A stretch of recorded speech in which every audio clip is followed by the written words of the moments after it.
All right, let's do this thing. Kyle Laren and Alfonso Davies not starting today, but we do have them slated to play later on. I guess Alfonso Davies probably not good enough to play, not good enough, not like healthy enough. He's good enough, not healthy enough to play the whole game. Man, what a weekend it's been. I got to tell you, so we did the draft stream on Friday night. I hope you guys tuned in for that. It was so much fun. We did that till about like 11:30, and then Jesse and I drove to Buffalo. We were probably in at like 2:15 a.m. And then, mind-blowingly, up at 8 o'clock, got down to the draft floor, shot some streeters that you can see on our SDPN channel, talking to people about who the most overrated player in the NHL is, who the most underrated player in the NHL is, I think. Oh, it's underrated, yeah. And then it was like, how many points will McKenna get next year, all that stuff. Then we watched the Leafs pick their second rounder, all of their third rounders, and their fourth rounder as well. And then we came home. And Jesse did a whole ton of editing. It was a crazy day. And now I'm here with you. So we're gonna have some fun, man. Like, this is an all sports weekend. I don't know, man. Hey, Drew's asking me if I smelled the Lucky Charms in downtown Buffalo. Is that where the Lucky Charms factory is?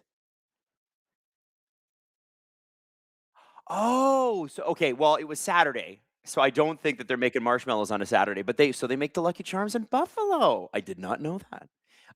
It was honestly, I really like Buffalo. Like Drew was raving about it beforehand, and obviously a bunch of players are like, "Oh, Buffalo's not great."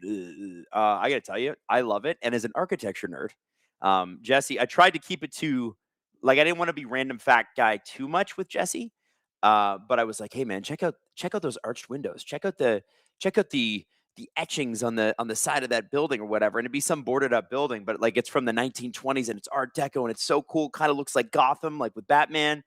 I love that shit. Anyway, it was really great. And then I was back in Toronto at my house by 7 o'clock last night. So I was in Buffalo from 2 a.m., slept in a bed, got out, did some work, and then got back for 7 or 7:30, which is sick. Oh, it's the Football is Life guy from Ted Lasso. Anyway, yeah. So that was my day yesterday. And then today, laundry and soccer with you. And then later on, it's going to be F1 with Tim. It's an all sports weekend. I hope your weekend was great. Congrats to everybody. I'm sure all of your draft picks are Wayne Gretzky, all of them. So I hope you enjoyed it as much as I did. I know that the teams that people say really stood out: Toronto, San Jose, and Los Angeles. Apparently, Los Angeles had a good draft, but we'll see. I don't know. You never know, right? Like these guys who do prospects, like I don't know. You're trying to project 4 years into the future. And Drew makes a good point. He's like 90% of these guys never make the league. Man, if it's as low as 90%, we're lucky. But it's still fun. So anyway, listen, I'm not going to sit here. If you haven't joined my soccer streams before, I'm not going to sit here and pretend that I know a whole heck of a lot about international soccer. But what I can do is be a fan, and I'm starting to get the players' names down. And obviously, I played soccer growing up, so I know a little bit about it. And whatever, we're all here to cheer for Canada and have a good time. Now, I was learning a few of the terms that I have not really set up. I'm too North American in my terms, so if you're a little bit annoyed by the fact that I don't know the terminology perhaps the way I should, listen, you can always hit me up in the chat. You can tell me. You can. Oh, there's Jesse Blake leaving. There's Jesse. Jesse's leaving. He's going back home now. All right. Hugo Bruce is the head coach for the South Africans. That is he must be South African. And Drew needs me to clap. Now, we don't have a countdown. We have a count up clock, don't we? Do we have a count up clock or do we have a countdown clock, Drew? We do have a count up clock. Oh my God, the last couple of games we have not had that, Drew, the technology. All right. Apparently Laren is not playing at all. Not playing at all. Oh, come on. I don't believe it. He's got to play. He's got to play. All right. Here we go. I'm going to clap for the start so Drew knows when to kick off the clock.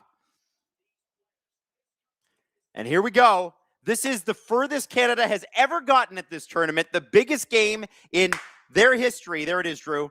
This is the biggest game Canada has ever played in this sport, and it comes against South Africa. Now, we were a little bit concerned about who they would draw, but they say South Africa could be a favorable draw for Canada. That said, you still got to play the games, and there's been a lot of surprises in this tournament. So I think we should just score a bazillion goals early, and then rest on our laurels and have a good time. What do we think? Don't you think? Sports Talk Chud, how would you organize the Leafs four lines with Gavin? I would not organize them yet. I don't know if you guys know this or not, but the Leafs have so many holes. They look really bad right now, actually, even with Gavin. They don't have a lot of NHL players, or at least enough. So I think maybe ask me that question in about 3 weeks. We'll have a much better view of how it's going to look. Uh, Joe says, Adam, they started the game without a fake puck drop. It's amazing how they can do that in soccer. Any other sport, they can do it. 1 minute in, most of the possession's gone to South Africa so far. Emo Jalapeno says 52% chance of Canada winning the game, apparently. Dave Portnoy from Barstool apparently put 25 grand down on South Africa because he's like, I just can't see Canada ever advancing. Now, this is a big deal. Obviously not to Dave, although he put 25 grand down. I guess if you got that kind of money, you got that kind of money. This is a Oh, Drew says the clock will be a minute behind the entire time because he screwed up the start of it. Exactly 1 minute, though. And you know what, Drew? We can always reset it when we get to halftime, or even the commercial water break there. The water break, which is how do we make money off commercials? Which fair. Anyway, long story short, no idea, no idea, no idea. And let me tell you, I am thrilled to. I would love to see Dave Portnoy lose $25,000 today. Wouldn't you? Wouldn't you love to see Canada advance? Broder Hall of Fame says, how do we feel about games finishing in shootout? Well, those are the rules. How do I feel about it? Don't go to a shootout. Don't do it. Like, don't allow the game to get there.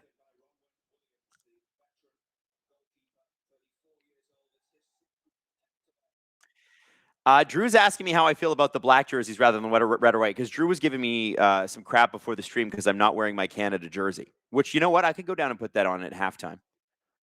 Oh, my kit. Yes, exactly. I do have my Team Canada kit, and I am wearing a black T-shirt to celebrate. You know what? I feel like they should wear red more often. Like at home on the third game when they lost to Switzerland, they were wearing white, and the entire stadium was wearing red, and Switzerland was wearing red. I think Switzerland should have had to wear a different color, and Canada should have been able to wear red. But I don't make the rules, man. I don't make the rules. Jamal says, I haven't been watching the World Cup. Well, Jamal, you've been missing out. I've had the World Cup on every single day, even though I don't know it that well, and it's been fun. It's been fun. Drew says, I'm a flag guy. Yeah, I am a flag guy. Absolutely. South Africa does have the most colors out of any flag. I don't think it of any flag, but it's up there because it's got 1, 2, 3, 4, 5, 6. Where's the sixth? Blue, white, red, green. Oh, is there a yellow in there? Yeah, it is 6. Yeah, you know what? That's got to be up there. Great Britain's got 3, 4. Americans have 3. Yeah, I don't know. That's a good question. I'm sure there's some countries with like all the crests and stuff on them. A lot of countries that have that have more. But yeah, South Africa's got one of the more interesting flags too. It's nice. Oh, Buchanan's down.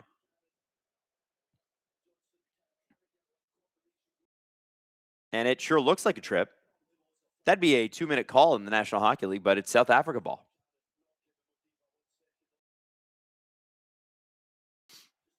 Oh, and by the way, Drew, people are correcting us. Black and white are not colors, Drew. They're shades. So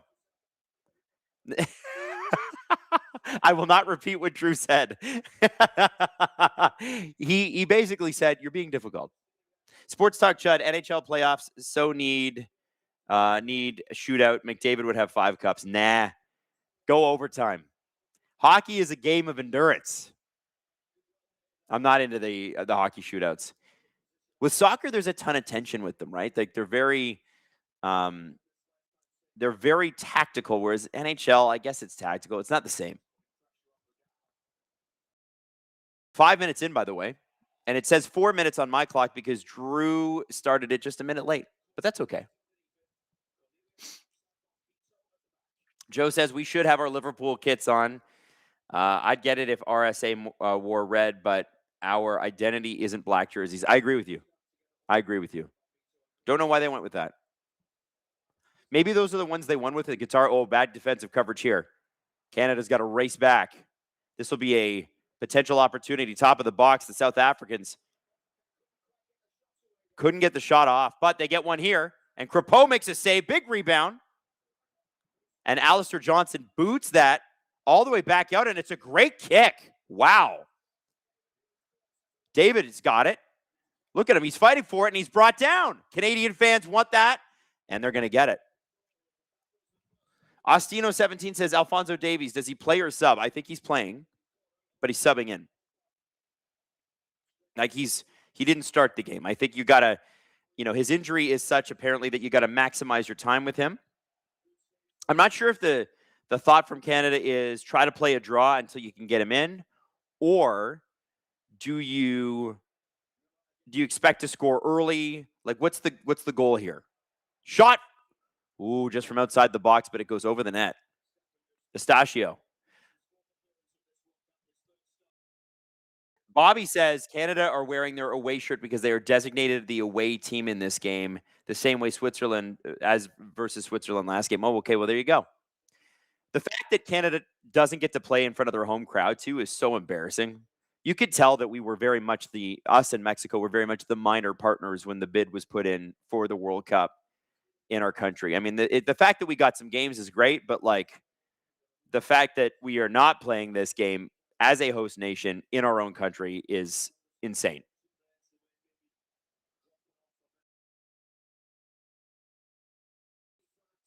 Tool fan says, hang out with the family or watch SDPN. Seems like a simple choice to me.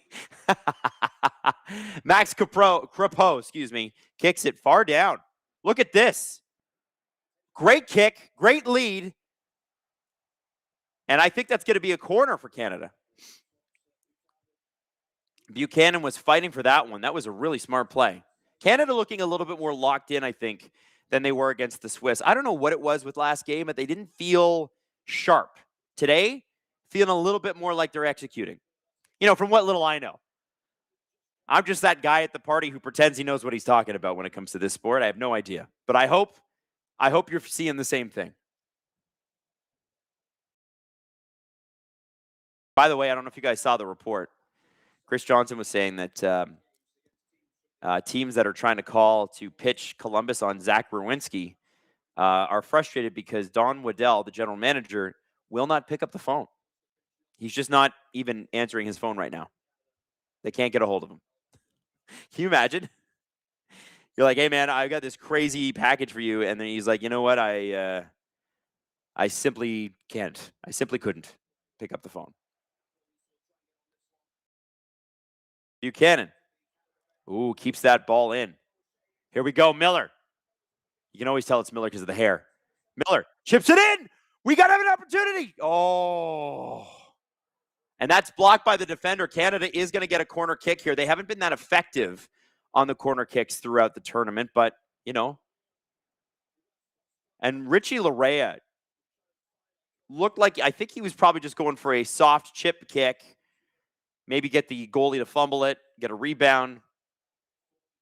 Ball was blocked. Stachio is going to take the corner here. They've got to get on these corner kicks a little bit better. They've thrown too many of them away. It's often the defending team that's getting them. I haven't recognized one corner where Canada's really sort of dominated the play, and the ball is kicked. See, again, their corners are just not very sharp in this. Ooh! Bit of a hit there. Little Canadian body check.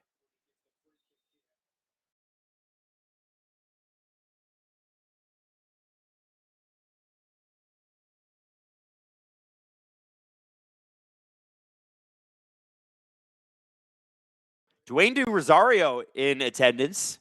TFC legend. We're sitting right behind Gianni Infantino, too. Moving up in the world. Wow.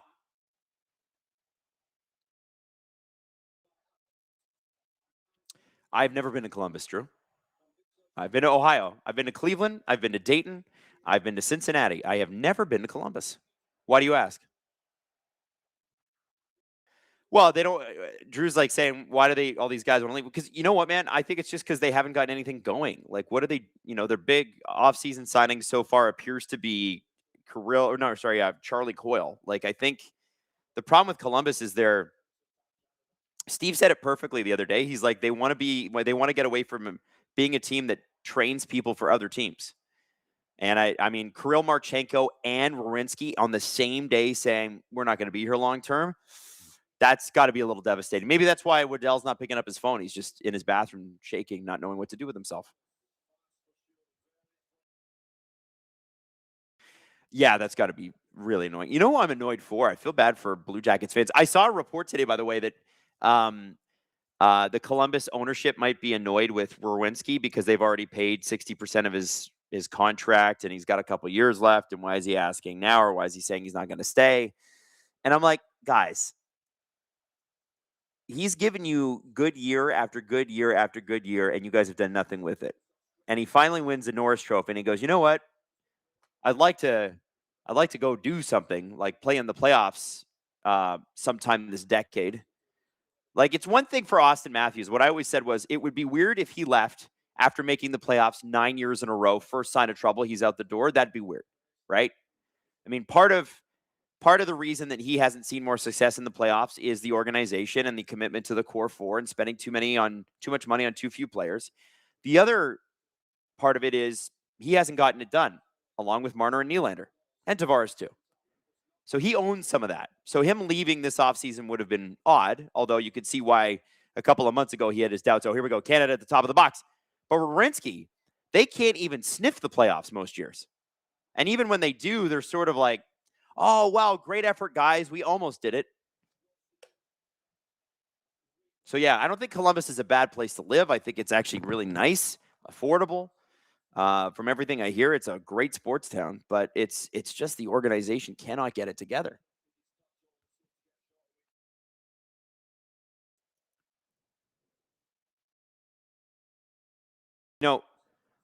Watching this,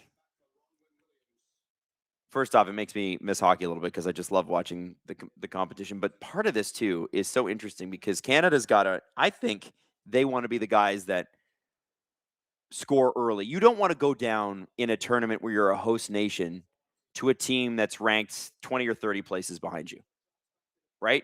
That's just not something you want. You should beat these guys. You could have beaten the Swiss the other day. They could have. They didn't even play that great, and they could have. They missed a lot of opportunities. They were real close a couple of times. So you got to make this happen. There's a little bit of pressure that comes with that. You could tell there's a little bit of tentativeness. They are executing well, but this is poor defending, and that's what hurt them last game.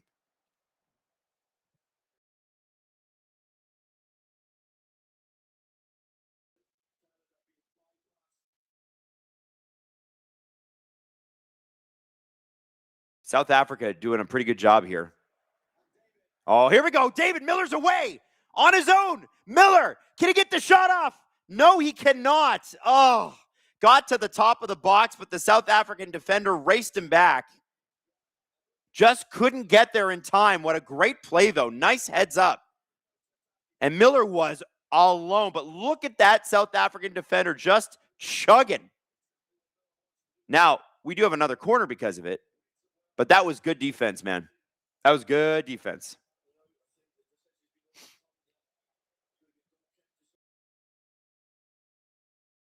Wait, it's a goal kick? No way. I thought that was a corner kick. Yeah. Are they checking that? No. I thought it went off. I guess it was overturned. It was supposed to be a corner kick, and then it was over. Okay. I guess we're finding out.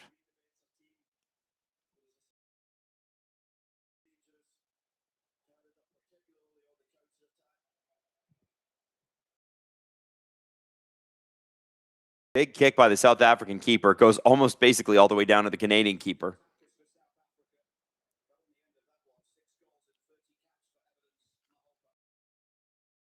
Johnston. Okay, Saliba up here. Oh, nice play in. Canada doing it again. And we got a real legit opportunity here. Buchanan. To the top of the box. Oh, and the Canadian player gets run over. Oh, close opportunities again. Jonathan David just had that ball chipped away at the last second. He was basically 3 South African defenders got in on him quick. He was alone for just a split second.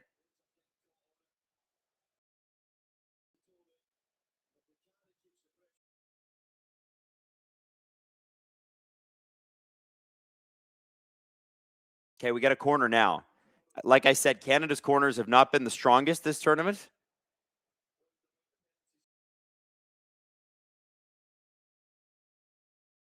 People are saying in the chat that we're a little too slow in the box. I think you're absolutely right. That's been a problem all tournament. The lack of finish, the lack of the Alphonso Davies factor. Oh, here we go. Oh, that was the best corner cross we've seen Canada do all tournament. Drew made a good point, actually, as that was being done. And he said, listen, I'm almost rather than do like a quick chip shot because their crosses have not been strong. Right there, that was the first time, I think, Drew, that they have had a strong cross. It was Jonathan David got it, just put it wide.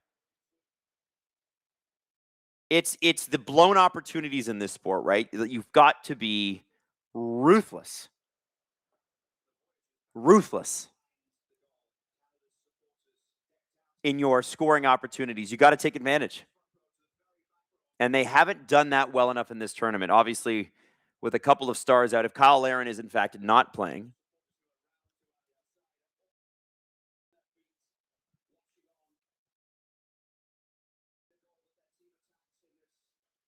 I think there's a little bit of nerves playing here. Once if Canada can get that first goal, I think they'll calm right down, sort of like they did against Qatar. Francois Lebel said, you guys made the draft bearable. Great stream. Well, thank you. We certainly had a good time. It's just always very interesting. It's always crazy. You just never know how long draft night's going to go. We were told before the draft, by the way, some people from the NHL were saying, yeah, it'll be about 2 hours. That math does not work. 2 hours would be a player every 4 minutes. That's not going to happen.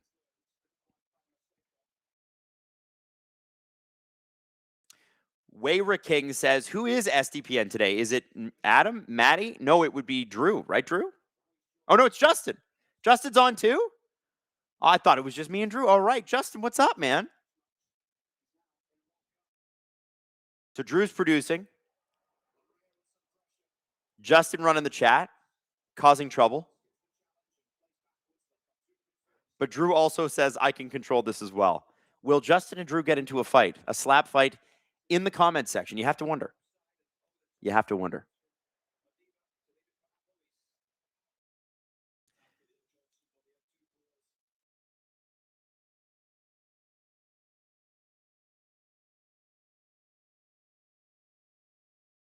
Taylor says, I'm the furthest thing from a soccer expert, but it seems when they take that extra time to set up the ball, it's when they lose it. Why not just kick it towards the net? I think maybe they get a little bit of the Leafs thing where they're just trying to be too cute. Right. Yeah. Yeah, it's also easier to kick a ball that's not moving, Drew says, and he's absolutely right about that. It's a crazy time. Tool fan 167. Pizza, NHL draft, SDPN streaming, said draft and a bit of liquor and pot. Gotta say it was a good birthday. Well, I'm so glad you had a good time. That sounds like a good time. We had a little pizza. That does depend where did we order the pizza? Jesse ordered the pizzas. I don't know where we ordered them. It was delicious. I'll say that. You can always tell the pepperoni, the pizza shop knows what they're doing when the pepperonis curl upwards and they become like little bowls. That's when the pepperoni is done properly. All right. Now, that's just the mom and pop shops. When you get into the big chains, like Drew, what's your favorite big chain pizza?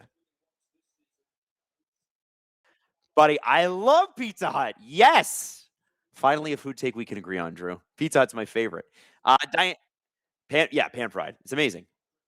Diane Sears dropping 5 SDPN memberships. Thank you, Diane. Thank you, Diane.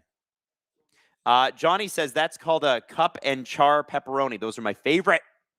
Favorite. Oh, I love Domino's too. People are dropping Domino's in the chat. Domino's rocks. People sleep on Domino's. Also, you guys know from back in the day, I'm a big fan of Panago Pizza here in Canada. Pizza's good. You know, CJ's a big pizza guy. Hey, Drew says stop lying to people. Drew's not a fan in the same way. CJ, that's his favorite pizza shop in the whole world. He just loves a slice of pizza from Pizza. Drew says CJ doesn't know how to cook either. Does he not? I don't actually know. Does he not? Ruffles says Costco pizza. Oh, there's Jessica Alba and guy who is with Jessica Alba.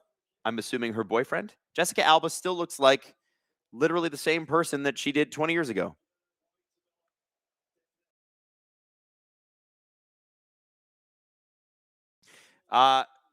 Finesser says pizza, creamy garlic sauce. Honestly, exactly. Pizza, creamy garlic sauce is, I think, for my money, the best garlic sauce you can get at any of the chains. It's the best dip. Drew's even saying it's the best dip. It is the best dip. And you know what? A lot of dips, too, they just try to get overly fancy. There's just the perfect amount of garlic, perfect amount of sauce. Sometimes, if it's just come out of the refrigerator, it's a little hard. I like that. I want it to stick. Here we go, Canada. Oh, a great free kick. Oh, my goodness. I don't know how he couldn't make this stick, but he was close. Oh, Cornelius just got it to the goalie, actually. Oh, now we got some bad coverage here. Cornelius and Larea are back to try to defend that. Canada, oh, good block. Oh, they call that a challenge. I'll call that a block. Sports Talk Chud, Little Caesars is the worst thing I was involved with. You don't like Little Caesars? I don't mind Little Caesars. Nothing wrong with Little Caesars. What's that, Drew? Drew thinks if you like Little Caesars, you may as well eat Lunchables. Oh my gosh. Drew, aggressive with this. All right, Drew, of all the football cities, who's got the best pizza? Is it Buffalo? Is it Detroit? Is it Chicago? Is it New York? Detroit style. So Drew is a Detroit style pizza guy. There's a really good pizza place down in Toronto here, Drew, that you'd love. It's Detroit style. It's called Descendants. So when you come down next time, we'll order Descendants because I think you're going to love it. Hydration break. Let's go. That was a couple of good scoring opportunities there for Canada. I'm impressed. I'll take it. Drew says they seem nervous. Yeah, they do. Like, yeah, Drew makes a good point. This is probably the biggest game for any of these players in their entire lives. Yeah, but Davies, even in Bundesliga, is it bigger than? It can't be bigger than the World Cup. Yeah, he has played big Champions League games. That's true. Guard says Lunchables are goated. Drew, stop hating. Sports Talk Chud says Boston Pizza is great. I do like Boston Pizza. Solid, straight ahead. Whatever you're getting, you know it's going to be good.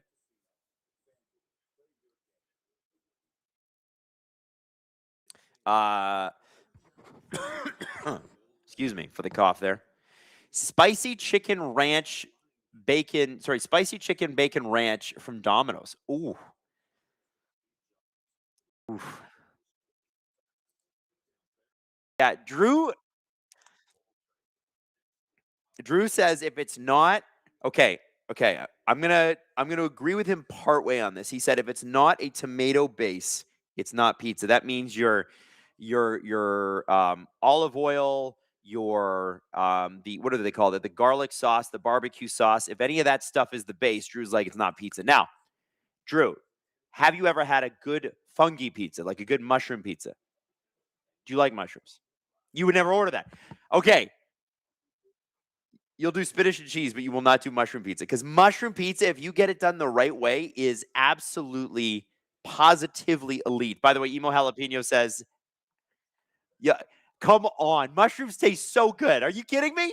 Drew thinks mushrooms taste like soil. Wow. Well, yeah, I mean, they grow everything in soil, Drew. Everything, every vegetable. Drew said that mushrooms take on the flavor of whatever you cook them in, and they're stupid. Stupid mushrooms are stupid. Alex says pierogi pizza with sour cream base is amazing. That sounds great. I've never had pierogi pizza, but it sounds good. Gridlock says, as a Nigerian Canadian, the South African game plan is to slow the game down. We saw this in their AFCON run. We need to score to open the game. Okay. So they're playing the smothering defense stuff. By the way, that's not the first goal that Cornelius has missed. When they showed that before, he had a couple of good chances in the Switzerland game too. He's been threatening, which is good. Madison says Drew is spitting facts here. No mushrooms allowed. 420 Slayer says, I love mushrooms, but portobellos are the best.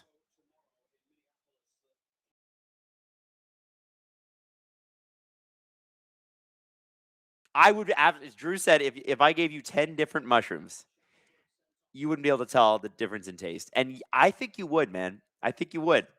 Like cremini mushrooms are very different from portobellos, are very different from, fried almond butter does but there's a thing with mushrooms, right? What do they call that? Unagi. It's the flavor palette from the back of your tongue.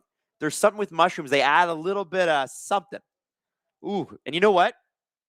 You know what I love? Steak, mushrooms, baked potato, and fresh chives. Just sprinkle that on. And if you guys if you want something elite on your baked potato, go buy garlic chives and grow them this summer.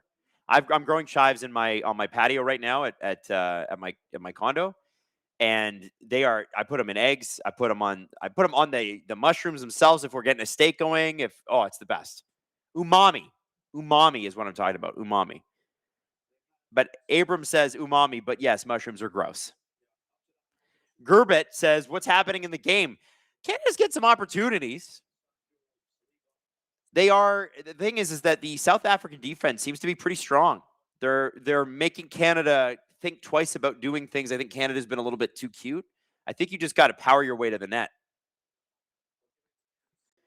Drew says Jesse Marsh is going to switch it up.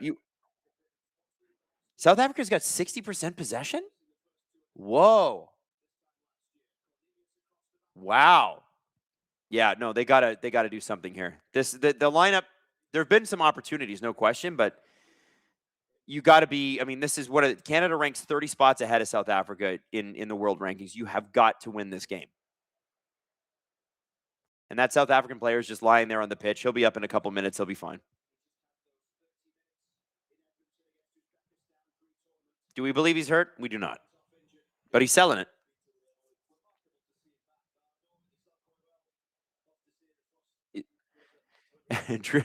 Drew's just saying how much he hates that. Listen, I understand diving for a call. Like, that makes sense. But the sitting on the field for 2-3 minutes afterwards, I don't get that. Because aren't you putting your team at a disadvantage? And it's funny because whenever the ball does go the other way and they have to defend, they get right back up and start defending. Alex Mercer, Adam, I was at the gym and Chad guy hit on me. I turned him down. Could you do the same honestly? Could I turn someone down at the gym? Can I turn a Chad guy down? Yeah. I'm not into Chad guys. I'm married to a woman, and that's what I'm into. So yeah, could I turn down somebody at the gym? Pretty easy. Got that whole marriage certificate thing going on. Now, back in my single days, it would have depended, I think. But it never really happened to me, so I don't have to worry about it. The Canadian fans are booing the South Africans right now because this game's a little slow. I'm not going to lie.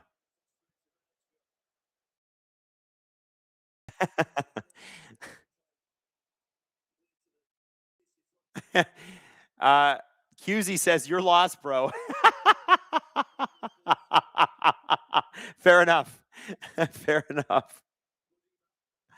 I guess I'll just have to never find out. Oh, big kick in. Crepeau with the save, but that was looking a little bit dangerous. South Africa smothering defense, a couple of offensive opportunities. Andy Stringle says soccer needs your live streams. I don't know if they do regularly. I'd have to learn a lot more about it, I think. It's hard. You know what?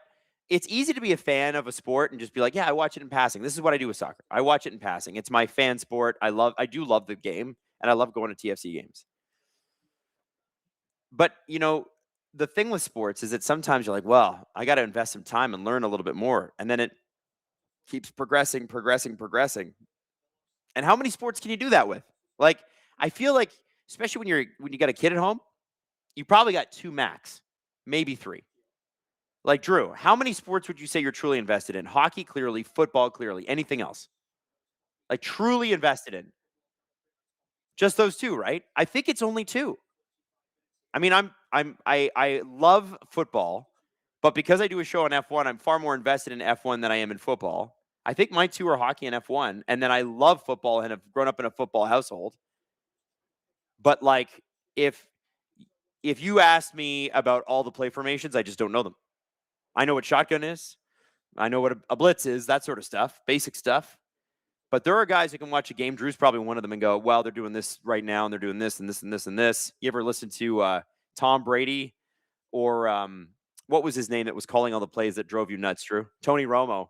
Like, to know it on that level, I think he got told to stop doing that? Oh, that's so lame. It's kind of fun to know what's going to happen. Oh, nice play. Yeah, and then he hasn't been as exciting since. That's a bummer.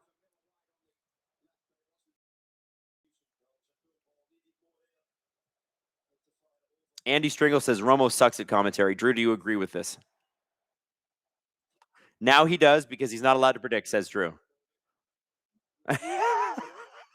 Drew's doing an impression of him just saying, "Oh, Jim, what a play." He's with Jim Nance? Okay. All right. That's funny.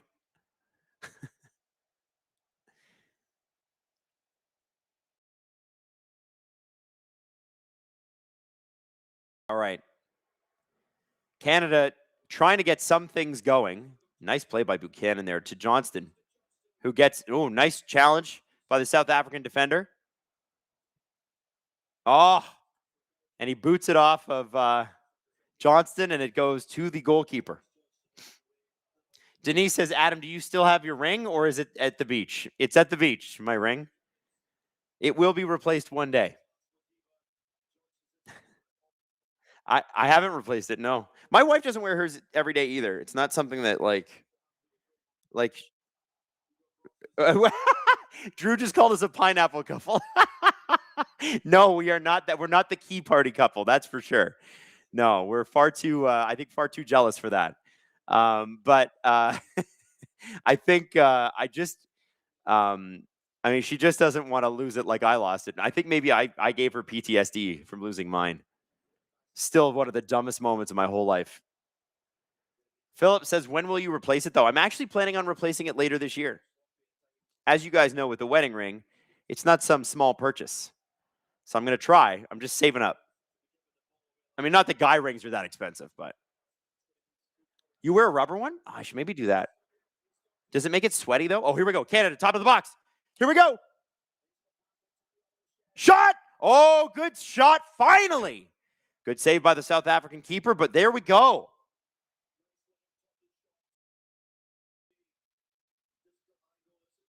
That was a very good interception by Canada there, like just to read that play and create that turnover. Uh-oh. Larea got back, thankfully, but he was a step behind. And it's gone off Miller. We're going to have a corner kick to the South Africans. Roca says, Adam, you got to tattoo your finger. Yeah. Does your brother have a tattoo for his? Oh, so Drew's brother, this is interesting, is allergic to gold, so he tattooed his ring on. That's smart. I like that. And people are saying, hey, Adam, you should try a silicone ring. Listen, I can, but I mean, my wife and I just don't wear them that much. So if it was like something where she was like, "Man, you got to get a ring on." I'd be like, "Okay, I'll get a silicone ring, and then we'll get the big bad boy one later, hopefully." But since she's not too fussed about it, neither am I. It's sort of one of those things where you're like, "I'll just wait for the real thing." But although I've heard those silicone rings are great, uh, seems like South Africa have figured out our pressing a little bit, a little bit, but we are still doing. We're still getting some opportunities.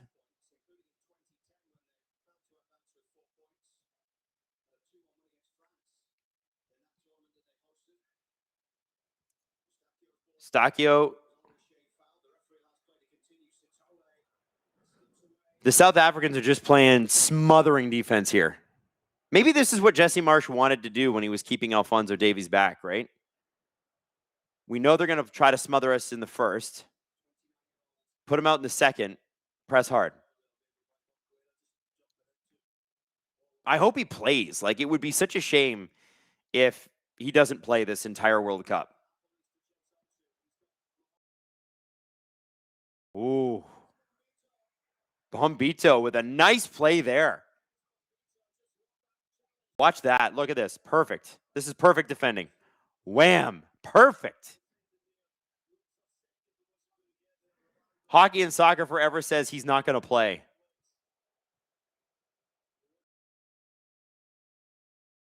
So it was going to be a corner, but then VAR overturned it, and it became Canada's goalie ball.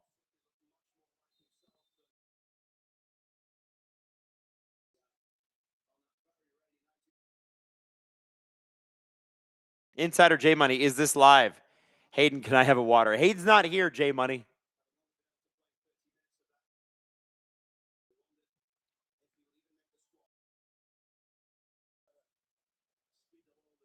We're in the 37th minute, by the way.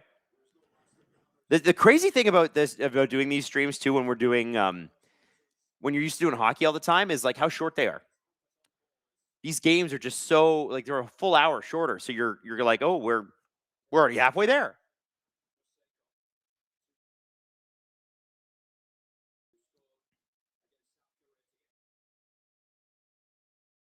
Canada's passing getting a little bit sharper here. They had their moments early on, but I'd say after that first commercial break, it's looked a lot better.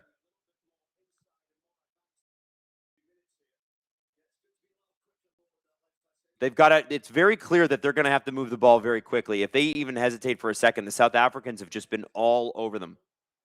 Stakio, header.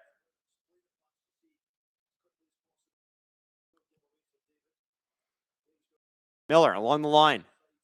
Okay, here we go. Ah, ball given away. Back to the South Africans we go.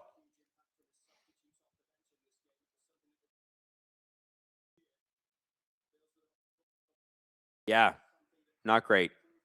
They're like, it's interesting. Like Canada seems to be. Drew just said terrible passes in my ear, and I think he's right. Like they seem to be able to get it out and into the South African zone, and then as soon as they get there, it's like, now we can't pass anymore. We're not good at this.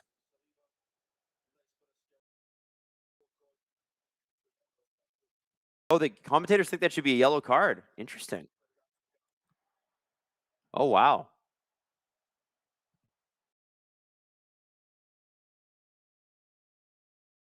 All right, we'll see.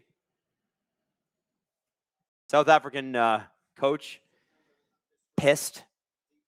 I'd love to see Canada get a little more aggressive in the second half. Like obviously you go back to the dressing room, you talk a little bit, you figure out your strategy. I'd love to know.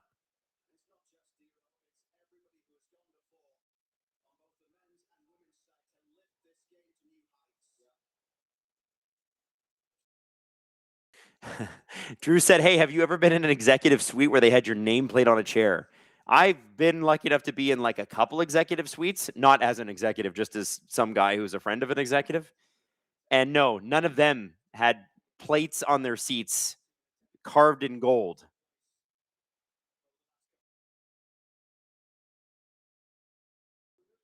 This is good for Canada here. We got a foul here that's even closer than what a corner kick would be. It was a challenge by the South African defender. I don't know why he didn't even touch the ball. I don't know why he's mad about it. Okay, so Stachio's going to take this. Stachio, excuse me. Francois Labelle says, my Domino's is on the way. Yes, Francois. What kind of pizza did you get? I got to know. All right.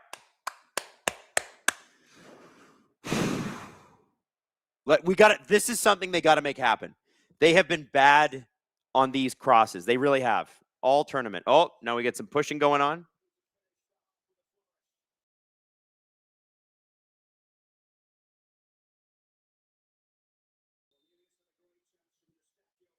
Stachio. Shot. In. Canada with the header. Oh, and it just hits the top of the net. Okay. Something.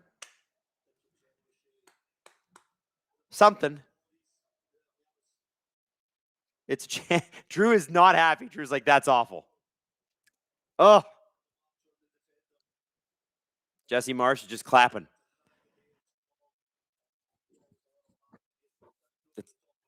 Drew says, why not drop pass it and do a big shot from the box?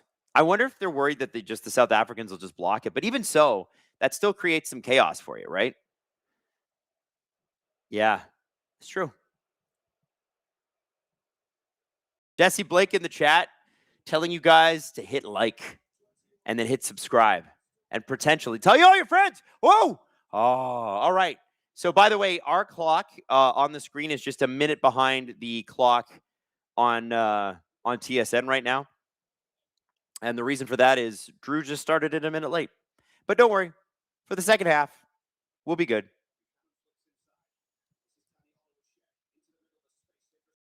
Stachio.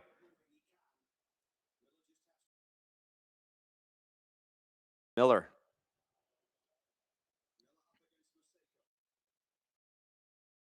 Is that blood on Miller's knee or is that just grass?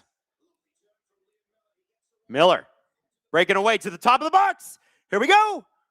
Johnston's got it. South African all over him. There was like 5 guys there, just a wall of yellow. Oh, kicked in. Johnson out front. Oh, great play, great vision. Just intercepted at the last second by the South African defender. That was great, though. That was good play. Some good vision. Wow, just moved it to the side. Okay, we've got another corner kick, and Drew's going to hate it. I can just guarantee you that.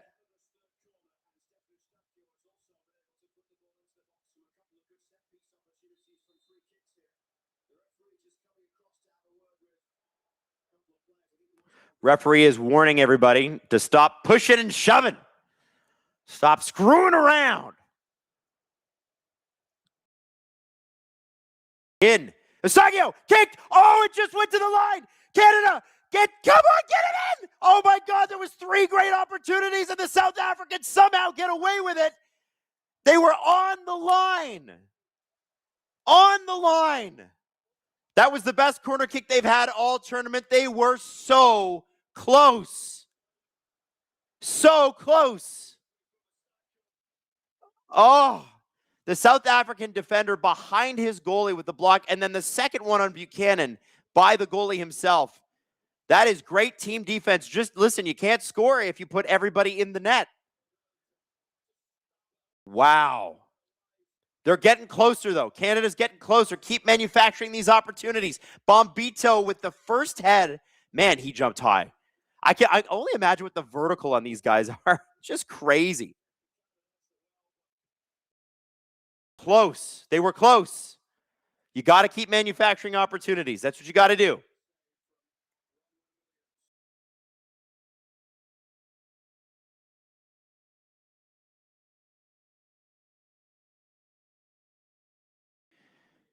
We're going to find out stoppage time in about 15 seconds here. Canada racing down the field, knowing that there won't be much. Liam Miller. Miller from the side of the box. Crosses it in. It's a chip. Oh, and the Canadian player is brought down in the box. That's got to be a penalty. That's got to be a penalty shot. He was fouled in the box. He didn't even touch the ball at all. Goal kick? You're out of your mind. That's a foul every time. Look at this. Are we kidding? Oh, he does sort of touch the ball. Tips it with his foot. Ah, I guess he did. Look, does he touch it here? I think he touches it. Because remember, he's got to touch the ball first. Yeah, he's got to touch enough of the ball to overrule it. So it's not, that was not enough. That was not, if enough is the rule, it ain't enough.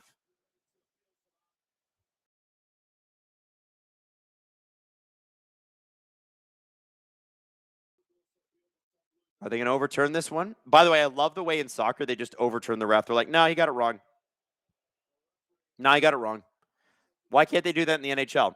Oh, we don't want to embarrass the referees. These guys have families. Meanwhile, these guys on the world stage, yeah, you're wrong.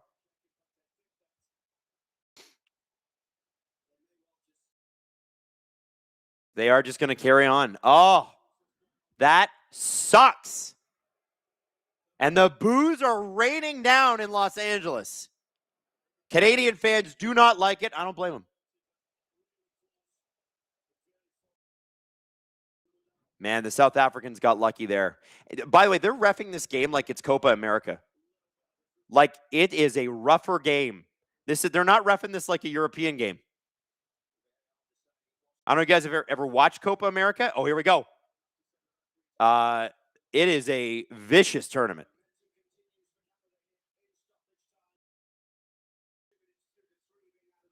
Somebody just said the ref is from Portugal. That doesn't mean he's reffing it like it's Euro. He's not. If this was two European teams, he'd be reffing this differently. Because the expectations are different. The audience is different. 100%. 100%. This is a tougher game than these Euro guys are doing most of the time. I'm serious. I watch enough soccer to know that. Oh, here we go. Canada pressing hard in the closing minutes here, as they should have.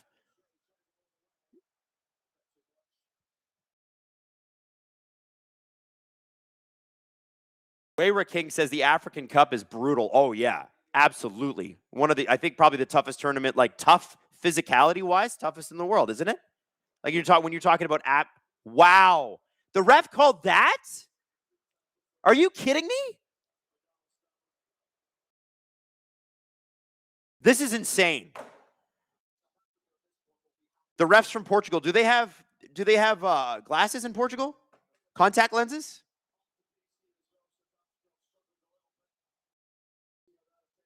What are we doing here?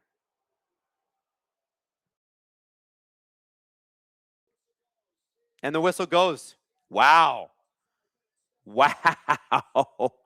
Man. That's a dive of all dives.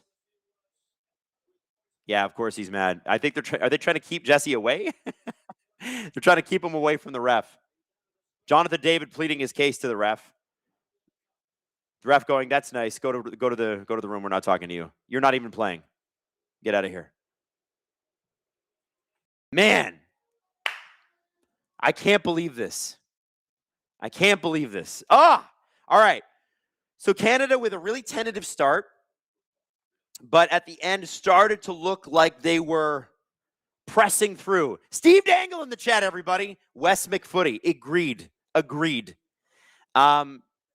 Started to look like they were breaking through. They were starting to get their chances. Now, a couple of questions for the second half before I go get an espresso and take 5 minutes. Does Alphonso Davies see the pitch, or is he just a decoy again? Is Kyle Lowry actually out?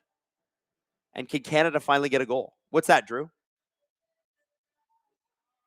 Drew says if Davies is healthy enough to play, he's going to start the second half. We'll know. Okay, so don't go anywhere. We're going to play a clip, and then I'm going to come back. I'm going to be caffeinated, and I'm going to be ready to take on the second half with you, okay? Steve is at the Jays game. Being a bad Canadian, Steve, what a traitor. How could you not be? Steve, you come from a footy family, and you're at the Jays game? There could have been trades today, Steve. What are you doing at the Jays game? Having a life and a family and enjoying it. Anyway, Drew, play the clip. Did you know that it was just the NHL draft? What do you mean no? The Leafs just selected 9 players at the NHL draft. Let's talk about them. Oh, and they traded Brandon Carlo. We're definitely going to talk about that. That's part of the reason that they were able to draft 9 guys. Burgers and fries. But let's go in order. First overall, the Leafs get Gavin McKenna. Now, I already made a video about that on this channel, but I do like mentioning it because Gavin McKenna is a Leaf! I'm sure you already know a lot about him. The pride of Whitehorse, Yukon is now the first overall pick of the Leafs. He played in university this past season, but since we have access to OHL, QMJHL, and WHL footage, show that crazy goal again. I'm not even going to tell Drew which one. He knows. Yeah, this is the one. Yeah, you found it. Look at that. Look at that. That's crazy. I love this one. Gavin McKenna was a standout in the WHL, and then he was a standout in college, just not quite as much. So people were like, what if he's terrible? Weirdly, those thoughts seemed to get amplified when the Leafs won the draft lottery. Can I throw something out there? Oh, Leaf fans are brutal. They keep running everyone out of town. You know who's leaving nasty comments under all the Gavin McKenna stuff? All 31 other fan bases. Which is weird, because historically, all 31 other fan bases love the Leafs. Yes, I know my hockey team hasn't won a Stanley Cup since 1967, but you know what they are? Jelly. Peanut butter and jelly! The Leafs have Gavin McKenna, and they don't. Now, Leafs pick first overall. They didn't pick again until pick 60, which is in the second round, but barely. But they made that pick count. The Leafs get left-handed defenseman Alexander Bilecki from the Kitchener Rangers. Right out the gate, this kid is from Mississauga, Ontario, and is a Memorial Cup champion. Do his numbers jump off the page at you? No, they do not. Neither do Ben Danford's, and people seem to like him. In 66 games with the Kitchener Rangers, he had 9 goals and 20 assists for 29 points. In their playoff run, which led to a Memorial Cup win, he had 2 goals, 9 assists for 11 points in 16 games. And some people go, why would you pick a player who has numbers like that? And it always helps when you actually try to answer the question that you're asking. The Kitchener Rangers were a stacked team full of studs. Jack Pridham led them in scoring. He was the 3rd round pick of the Chicago Blackhawks. Now he's a Tampa prospect because the Blackhawks stink and the Atlantic Division has to be jacked. Christian Humphries had a crazy breakout year. Avs prospect. You're welcome, producer Drew. Cameron Reed led the Rangers in scoring by a defenseman. He was a 1st round pick of the Predators last draft. Here's what I was told about Bilecki. Basically, the Rangers had one of Bilecki or Reed on the ice at all times. It's part of the reason Kitchener dominated the way that they did. They did play together sometimes, but Kitchener spread the wealth a bit. I like this from Cam Robinson, actually in Buffalo for this. Alexander Bilecki goes to Toronto at 60, and his boys in the stands erupt. He clearly brought the right fellas. The hype is sky high. Which, I'm glad he tweeted that because that's interesting. Like, I was told no one wants to play in Toronto. That's so weird. Chris Peters tweeted, really like the Alexander Bilecki pick from Toronto. He was a late riser. They have drafted a bunch of those in recent years, including Easton Cowan. Top 4 defenseman on an OHL Mem Cup champion Kitchener Rangers squad. Sneaky skill with an ability to make plays and doesn't give up much defensively. Had him at number 44.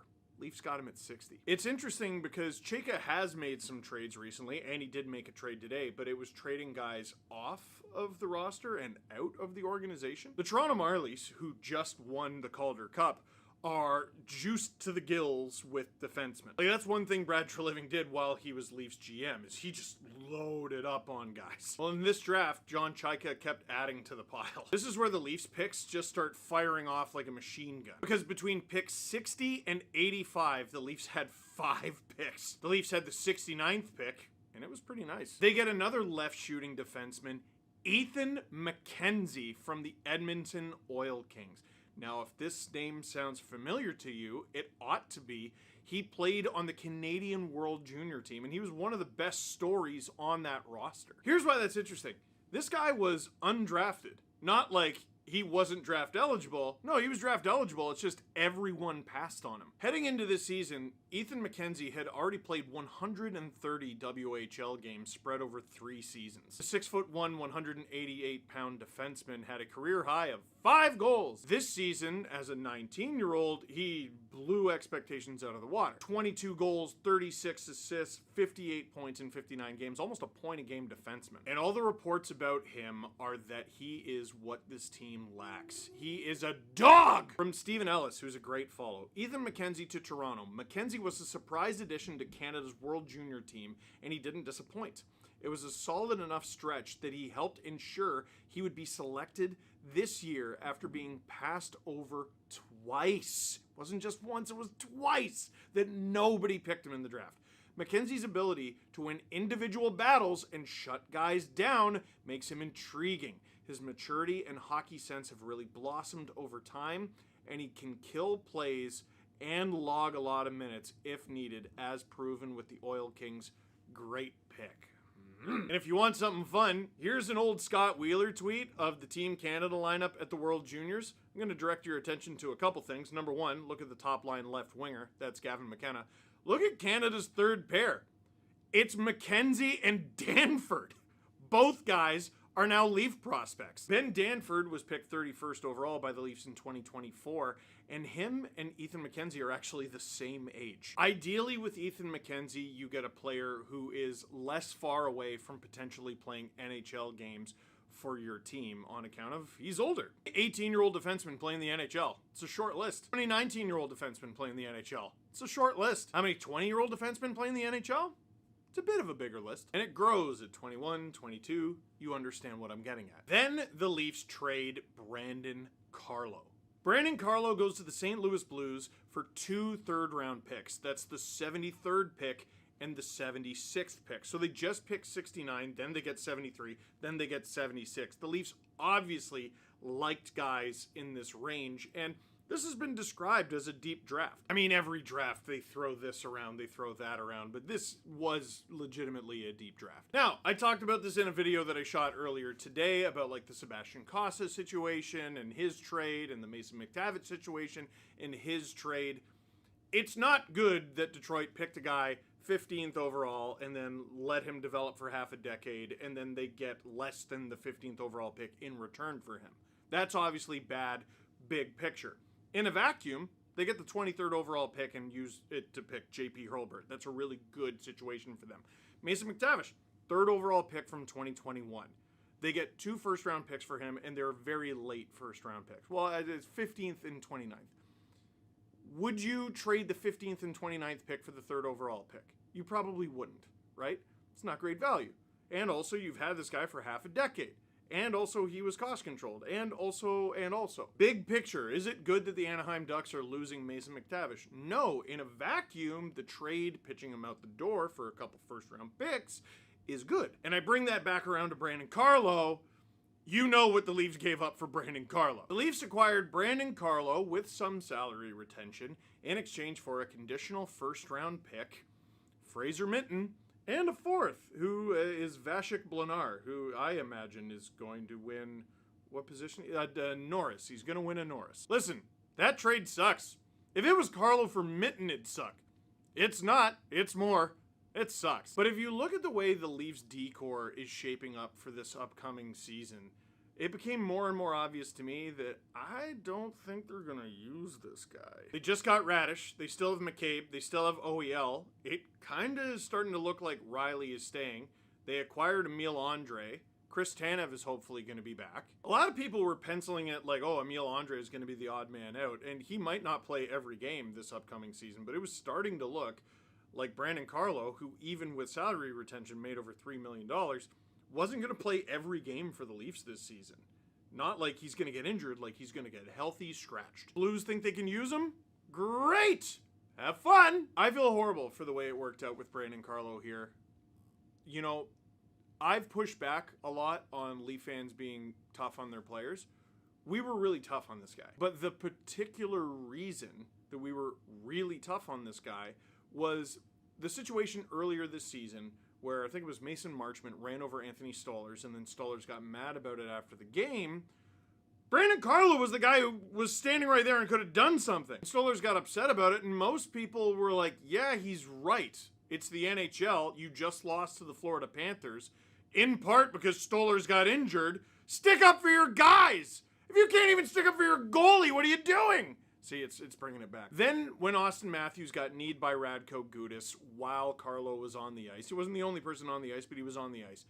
Holy smokes, that's enough. Enough. He was a good player in Boston. He was a good player when he first arrived in Toronto. Maybe he'll be a good player in St. Louis. This past season, holy guacamole. That's enough. Chaika is able to get 2 third-round picks for him. All right, that's all right.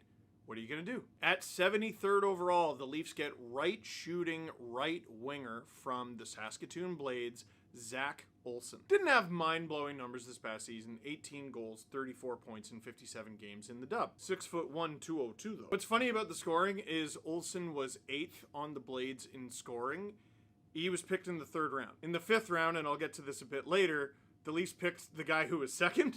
It's almost like scouts have a more complicated job than us just going, oh, wow, look at those. Scored. That's pretty good that he scored. I actually watched the guy. An absolutely glowing review from Stephen Ellis. Zach Olson to Toronto. Olson was one of my favorite WHLers this year, and opponents cited him as one of the toughest players to go up against in the WHL. He's smart, nimble, and has a powerful wrister he loves to show often. Olson is a hard-working forward who has really impressed scouts over the past few months with his attention to detail and improved hockey sense. Olson makes smart decisions with the puck while playing at speed, and he's a great skater too. I could see a team molding him into an energy forward who can adapt to various roles. Listen, I know this past season the Leafs played with no dogged energy at all. Or at very least, like right around the trade deadline and shortly after. That was some of the most agonizing Leaf hockey I've ever watched in the history of this channel that is almost 2 decades old. They did legitimately try to draft guys like this under Brad Treliving, and that has continued under John Chaika. It seems like it's even ramped up. Listen, I grew up with 90s hockey, and it's not 90s hockey anymore. And I'm not talking about slow, plodding hockey, or you're allowed to hook and hold, or the fighting. I'm not talking about any of that. Oh, we have a guy who does this specific thing, and we put him on a line with a guy who does this specific thing and this specific thing. Like, this is our skill guy, this is our worker bee, and this is our, like, grunt. This is our... You know, the thing I love about doing soccer games is they actually start on time. It's this crazy thing where, you know, you post a time, they're like, this is when the game starts, and then they start it. It's cool. Should try that in the NHL sometime. I'm begging Canada to score here and win this game. I need them to do this. I need them to take. This is potentially the biggest. Well, no, it could be the biggest win in history easily. It is the biggest game in history that they've ever played easily. And I'm just going to tweet this out.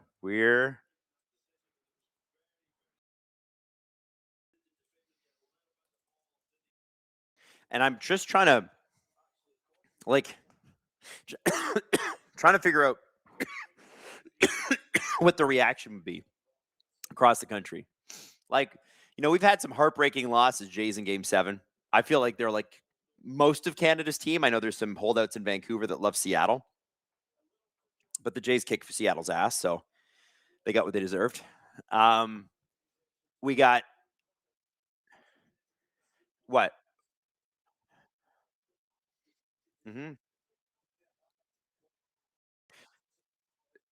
Okay, so we can't do up to 90. Would you rather go 45 minutes down or to 130? Like an hour 30?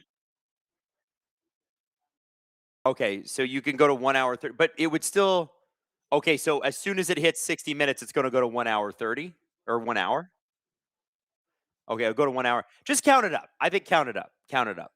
Yeah, whatever. And we haven't started yet. Let's go. I will give you the clap, Drew. I do not see Alphonso Davies. That would be the story. If he was actually starting, that would be the story. Is he going to play? Drew says, if not now, when? I don't know. Justin is, of the three of us, Justin's the one that watches soccer the most because he's a West Ham fan. And that used to be cool. And now Well, not as cool. Kind of like being a Leaf fan. Desperately need Alphonso Davies to play at some point. We need somebody in there who can finish, and I don't think Kyle Larin's playing today. So, by the way, can I just throw this at you? Jake Fisher, who is a reporter who's been in on this, he writes for the Stein line. The Raptors and Clippers have held real trade conversations this weekend. We started, Drew, sorry, on sending Kawhi Leonard back to Toronto. Apparently, Brandon Ingram would be going the other way because LA doesn't have any interest in RJ Barrett. So potentially Brandon Ingram for Kawhi Leonard 6 years later. Kawhi should have stayed, just like Vince and Tracy should have stayed, man.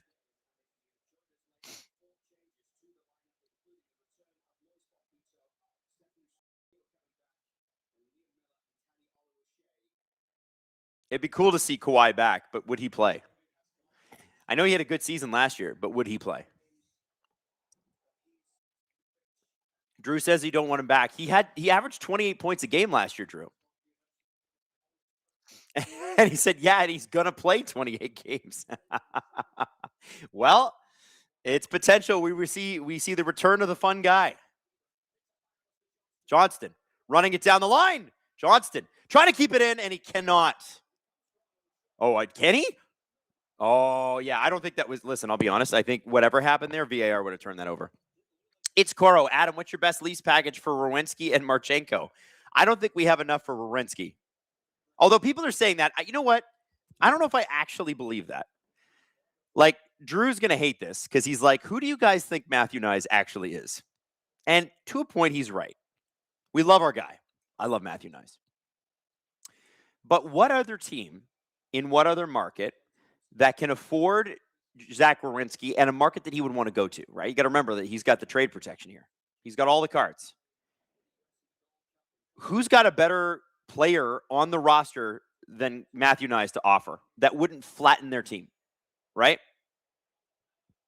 And if Zach Werenski, who has the same agent as Austin Matthews and Connor McDavid, if he says to his agent, I only want to go to Toronto, which appears, at least right now, unlikely, but if he said that, then you could do to the Columbus Blue Jackets what the Panthers did to Ottawa and just grind them on the package. But as Chris Johnson was reporting this afternoon a little bit earlier, Don Waddell appears to be unreachable by phone. Legit NHL GMs are furious with him because he won't pick it up. I wonder what he's doing. What do you think he's up to?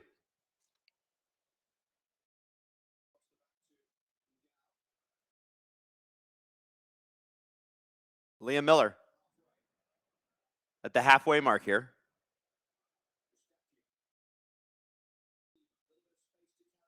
Saliba through. There's that South African defense just smothering plays again. Boo says, grind them on the package. That's right. I said what I said. And I meant it. You grind that package to dust. Joe says the Kawhi stuff is fake news. Well, TSN is reporting it, so I don't think it's fake news.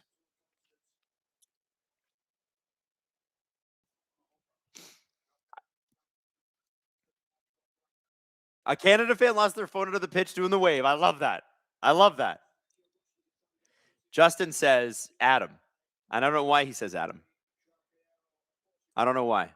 You grind that package, Justin. That's what you do. That's your job. Grind it.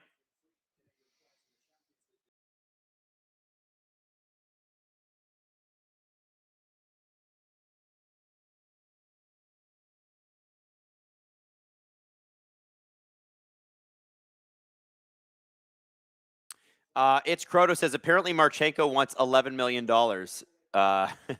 Yeah, I could see that. I mean, Dorofeev's what, a 30-30 guy? He got $11 million. Marchenko scores a lot, and he's a big boy.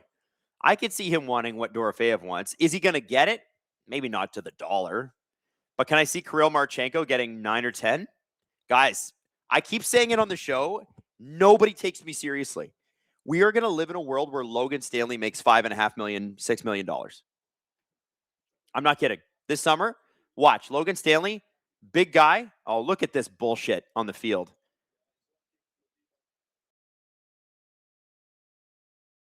Why are we stopping the play for this guy? Pretending to be hurt, and it just screws us on the momentum. He kicked the ball, and now he's got a problem? Give me a break. Such a joke.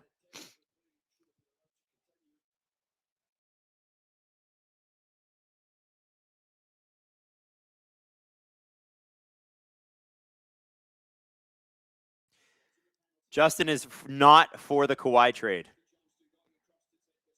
Unless they're, you know, I think it would just probably be Brandon Ingram for Kawhi. I don't think they're giving anything else up. I got the sense that Ingram, like in the playoffs, they were not happy with him. He was not happy with them. I don't know. Good play or good throw in there. Canada got a couple of bounces, but they just can't get it towards the South African net. Ruffle says soccer players are just big babies. Sometimes they are.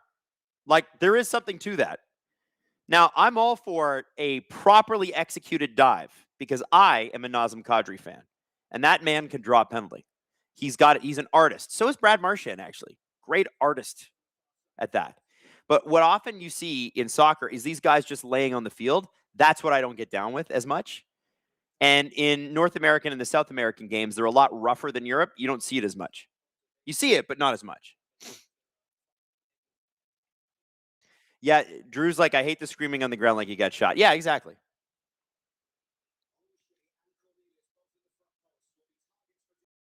Johnston throws it in. Ball is up, and that's going to be a goal kick.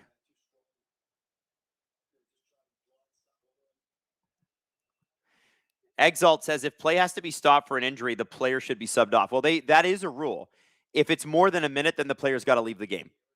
But the problem is that a minute is a long time in sports. If you're sitting there for a minute, you can stop a lot of things from happening.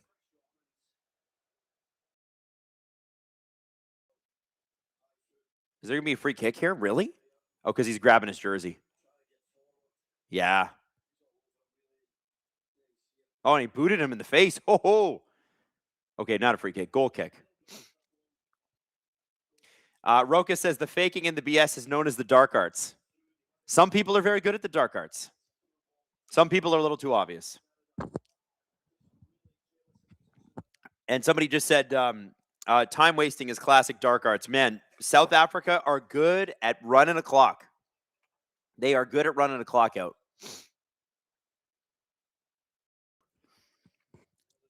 Joe says, I say leave the injured field, or leave the injured player on the field like a war zone. Jeez. Joe, that's aggressive, dude.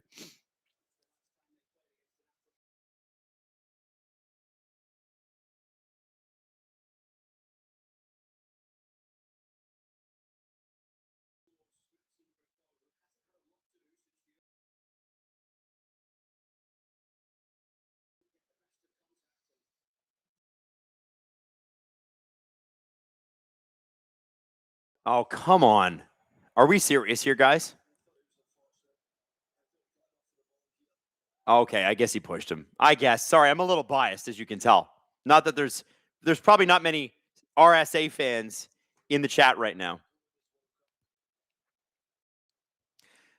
Guard of Life says, Adam, do NHL GMs have to answer the phone, though? Can they just ignore other teams? Sure they can. They can ignore anyone. It's just not doing your job. How is that making your team better? Oh. Drew says, I would love to see these guys block a Shea Weber clapper. And we just got Saliba just took a yellow card there. Not smart. That's dumb taking a yellow for that. You don't need to put your arm around the guy.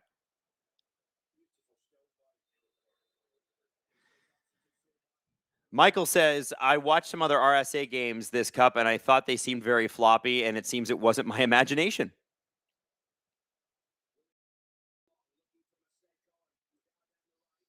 It has not been the most exciting game of footy we've ever seen. Like, if Drew, behind the scenes, was playing his Game Boy, I'm assuming Drew has a Game Boy. I wouldn't blame him. But there have been opportunities. Canada was right on the goal line. They just can't seem to break through this. And the Canadian fans are booing South Africa for just wasting time, which is what they're doing. They're wasting time. Are they trying to put this to penalty kicks? Is that what's happening? Is that what we're trying to do?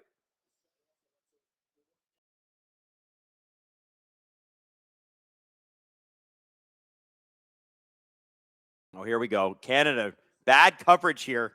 Not a lot of guys back. Ooh. That got the blood pumping a little bit.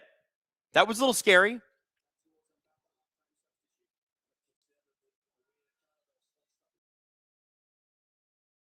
Celtic Warrior says soccer players equal athletic field drama kids. Hey, I was a drama kid. But you're right. You're right.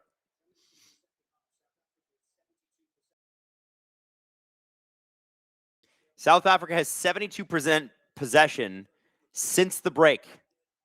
It's not getting better here. It's getting worse for Canada. They just can't execute their passes.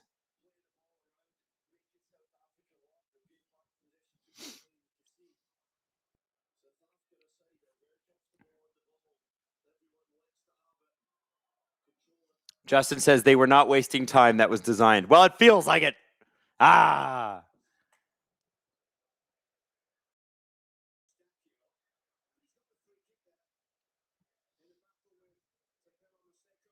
So Estacio has got the free kick, and he's rolling around on the field.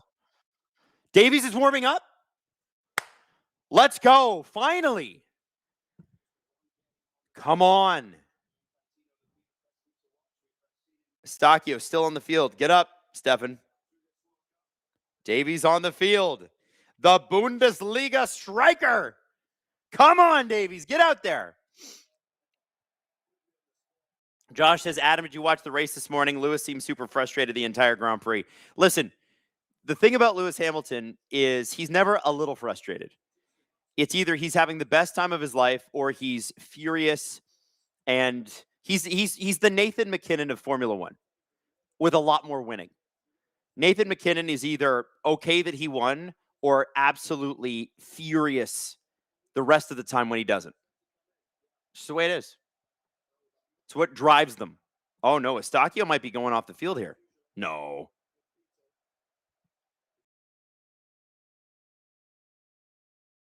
Okay, he said, Stefan, you good? They're going to sub. They're going to sub. Marsh just saying, you're up. You're up. Who's he pointing to?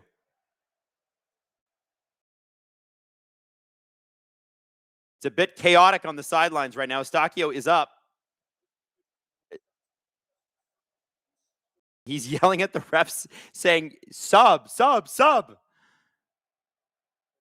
Okay, he plays left back, whatever. The guy scores goals. The big goal scorer. The main dude. And it is not Davies taking the field. But Canada will get some fresh legs. Drew says Davies is on in the 80th minute, he thinks.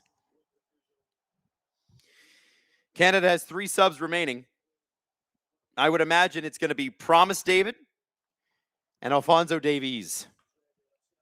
2 of them. Because Promise David scored, right? Come on, guys. Just score a friggin' goal. Get in there and make it happen. Win this thing. Win the biggest game in Canada's history. Just simply do it. Batscal says for Canada, he plays striker. He doesn't really score for Bayern. There you go. Is he midfield for Canada, Davies? No. Really? Okay, what do I know? I already told you guys I don't know enough. Sports Talk Chud, Schaefer to win the Norris next year at 19, yes or no? The Norris Trophy is something you normally have to build up to over time. It's like it's reputational, and because there's a lot of defensemen who've had great years, and it's like, now we're going to give it to Erik Karlsson with a -35. Here we go, Miller. Cross, it was a low cross, but it was intercepted. Right idea, wrong execution. Oh my God, is Cornelius really going to get a penalty for this? Come on, man. That's not good. That's simply ridiculous. That VAR's got to, can they turn that over? That's his ball.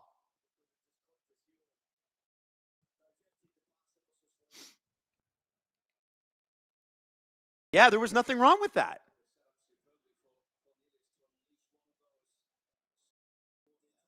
From the little that I know, there's nothing wrong with that. This ref stinks, dude.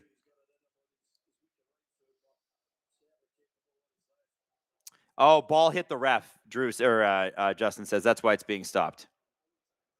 See, this is why we have Justin, because he watches and he knows.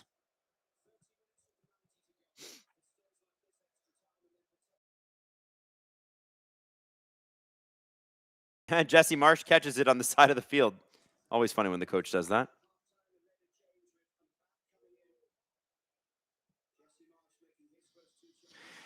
So the South African plan is to wear Canada out, and then in about 10 minutes from now, according to Philip, or was it Philip who said that?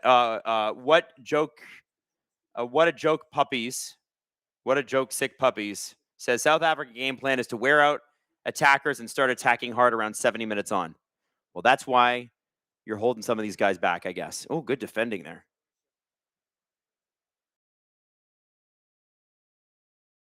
Come on, boys. Come on.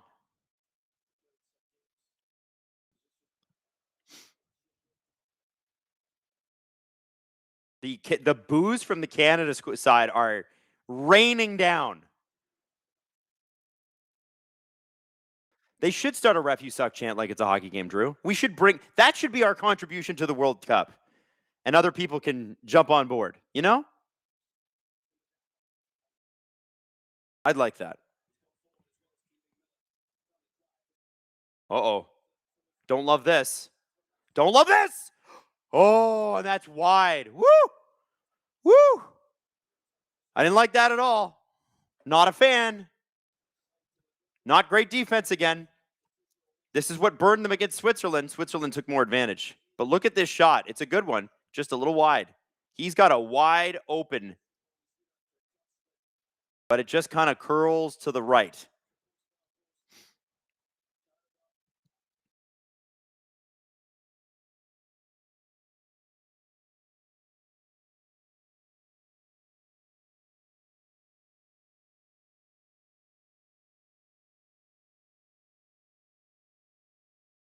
They are arguing at this point. You can tell how intense it is down there. Each side are arguing every call. Now, I know that's normal, but I do think it's notable. They are all over the refs on everything, every inch. Or the ref. There's just the one. Nice. Buchanan could not just not get there.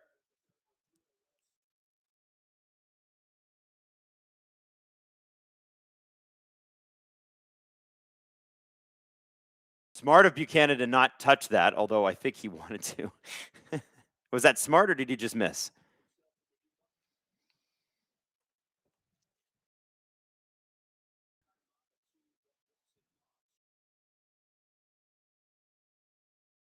Okay. Alistair Johnson. Drew says you can see my heart rate getting up there. It is. After that South African kick that just went a little bit wide, like I'm squeezing my fingers together. That's what I do. I sit forward and I just squeeze like I'm powering up, like I'm on Dragon Ball Z going, you know what I mean? It's just a thing that I've always done. I always sit forward and just stare. At hockey games, I know that it's weird to do, but like because everybody's used to being loud, but I kind of just sit there in silence, especially when it's really intense. Playoff games, stuff like that. Oh, here we go! Cannon away! Here we go! Buchanan kicks it! Oh, it's a save, but here we go! Oh! Oh, they were so close! Unbelievable! Unbelievable defense. He did grab the Canadian player, though. But, yeah, that's fine. Yeah, he just kind of grabbed him, pushed him in the face. I'm telling you, man, they're not calling anything today. Look, gets him right in the. Oh, right there. You can't see it, but he does get him in the schnaz. Oh, I feel like that should be a penalty, but they're not calling anything.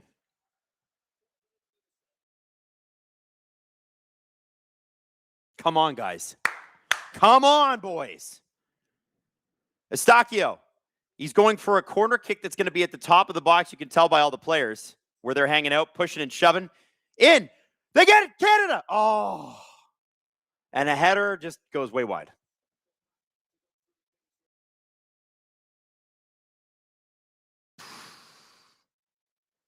Man. This was a great play. I'm glad we got the ref cam here. At very least, he seems to be a good cameraman.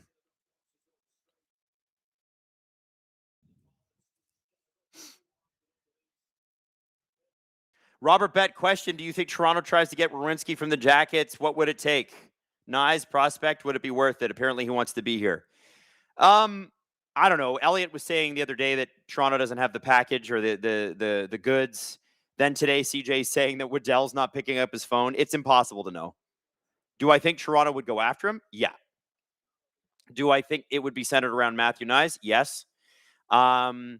Do Columbus have to trade him at all? No. They have him for 2 more years.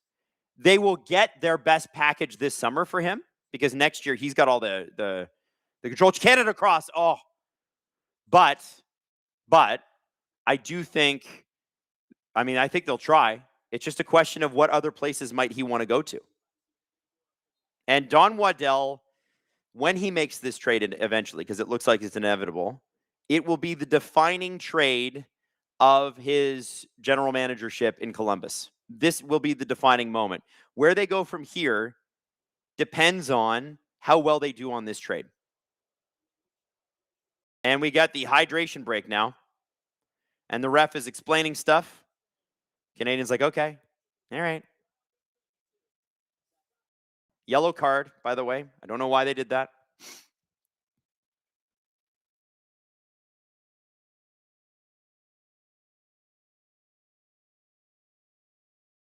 Anyway, this is a very intense game.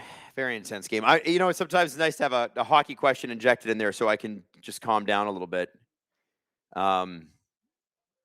This is where it's funny. I don't call a lot of like high leverage Leaf games like Steve does. Like Steve does all the Leaf playoff games, right? As he should. And I do exciting games and whatever, but I don't have like a dog in the fight. So and even at the Olympics, I was doing like Team USA and like Team Latvia and like all these other games, right? Now doing this, I'm like, God, it's like, how do you divorce yourself from being a fan? Also because like I don't normally do this for a living, right? I normally do hockey stuff. So, baby. Will Alphonso Davies come back? Okay, Justin, soccer expert Justin, and Drew, I want you to weigh in on this too. Okay, in the chat.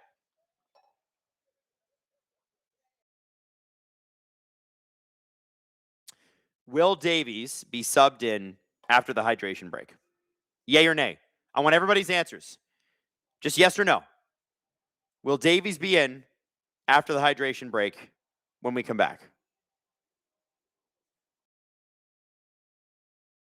Rainmaker says, will there be a hydration break at the next World Cup? I think they're making a lot of money off them. Sure seems like there will be. Do I think it's silly and stupid and anti the game? Yeah. But I also understand that they want to make a fortune. That is the point of the World Cup, is to make as much money as possible. A lot of people are saying no, 0%. Justin says no, but he'll play.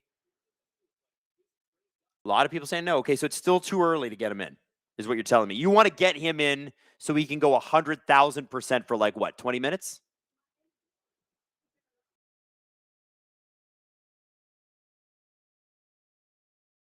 No, he's cooked and will only come on if they are down or penalties. He's cooked? What do you mean he's cooked? How could he possibly be cooked? He's been baking for so long.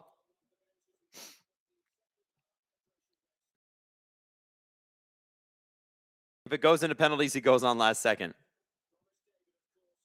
Francois LaBelle says no Davies. Okay, we're getting to the exciting part. Let's go. Robert Bett says World Cup referees are ex-NHL refs. I don't know about that.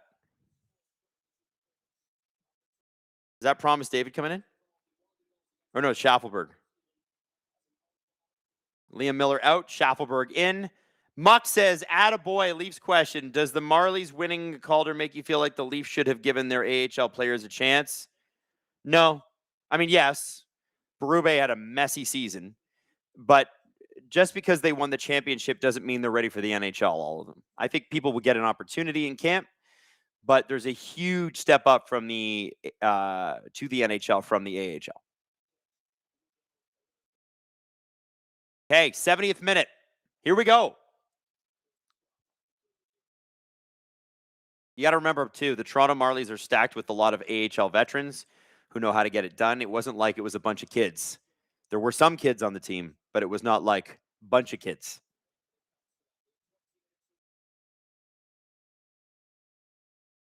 Schaffelberg. Oh, here we go.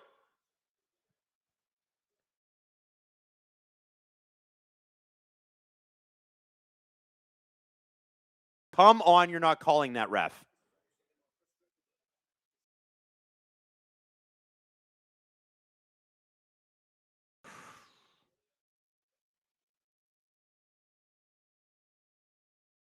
Yeah, the South African guys are just literally falling. Rusty Mitchell, Jays lose 6 straight. Something needs to change. Yeah, no kidding. They can't get any runs home. You got to get the $500 million man going. I don't know what it's going to take, but Vladdy's got to get going.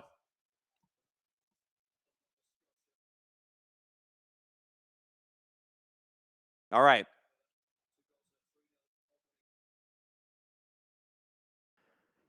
Less than 20 minutes left in time, and then obviously we're going to have stoppage time at the end of this. But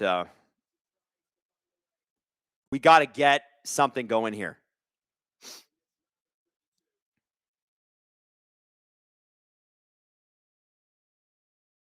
Nice kick by Johnston.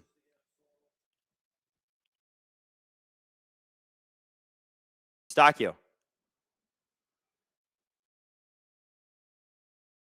Correa gets kind of pulled down, but puts it out. Come on, guys. Ugh.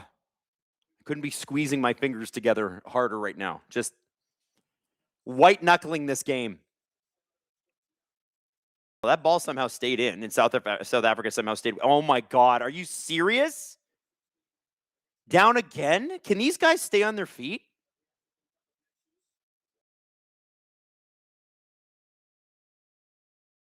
Buddy, you are fine.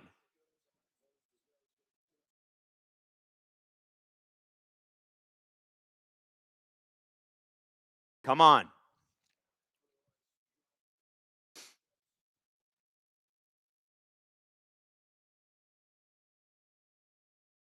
Adam, what minute are you in? 73. Minute 73. Yeah. Sorry, our clock on the screen just says an hour 13, so that's where you go 73rd minute. We just we don't have a World Cup's clock. You'll be shocked to know that a majority hockey and football and Formula One network does not have a soccer clock yet. But don't worry, in 4 years' time for the next World Cup, we will. Come on, guys. The boos coming from the Canadian fans. Canadian fans have shown out. I want this team to win it for them. They went all the way to Los Angeles, even as a host nation, to watch these guys win a game. Win this flipping game, boys. Let's go. And South Africa kicks that ball well wide, but they keep it in. This is going to be an opportunity. Top of the box. Oh, Canada.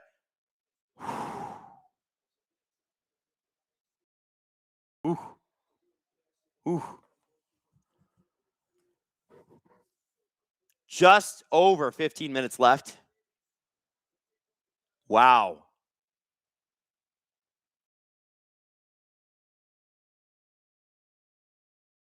Alphonso Davies is coming in. He's finally coming in. Justin called this. Tajon Buchanan coming out.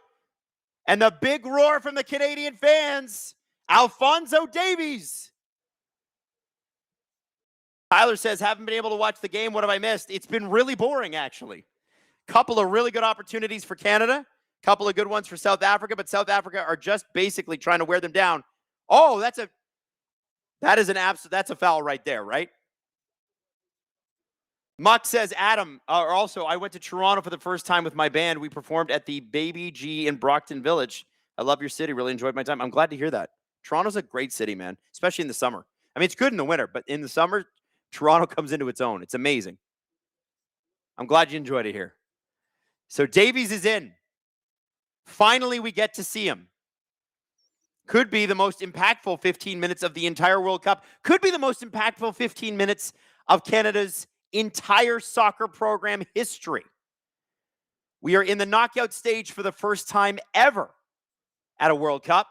Only our third World Cup ever. From the top of the box, shot, oh, just wide. Oh, Promise David, who scored against Switzerland, just had a beautiful pass feathered to him, and he just hooks it maybe a foot wide. Oh.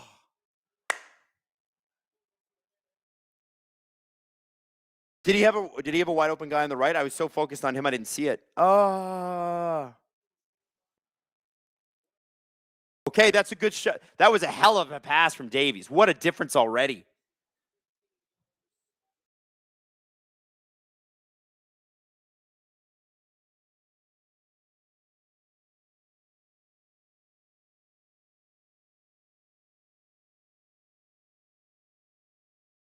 South Africa just wasting a little more time here. They just keep kicking it back to their goalie. Burn the clock. Getting boos from Team Canada's fans. Trying to be patient, wait for their opportunities. Canada gets the turnover to Davies. Davies slices through the field. Back to Johnston.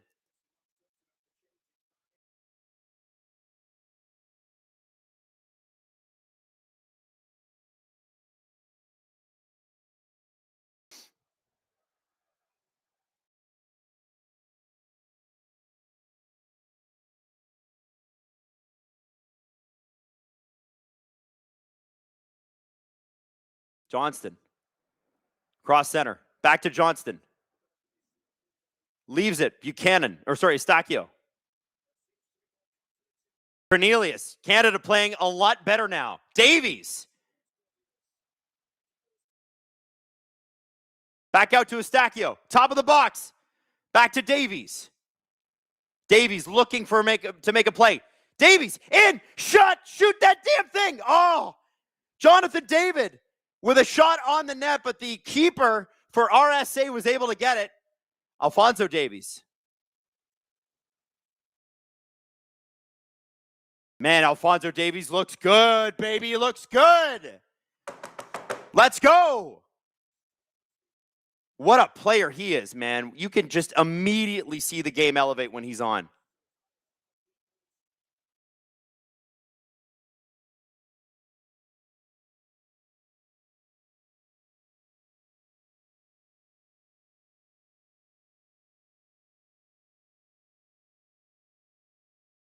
Drew says you can tell he's clearly the best player on the field. No kidding. Special, man. Special. Man, South Africa just keeps booting it out.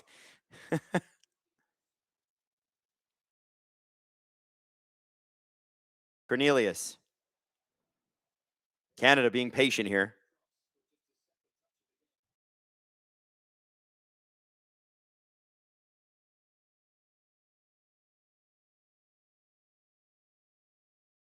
Promise David and Alphonso Davies. Major players for the team just came back on the field. Max Crepeau is going to have this.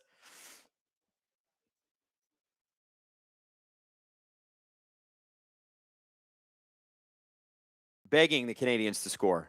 Begging for this to happen.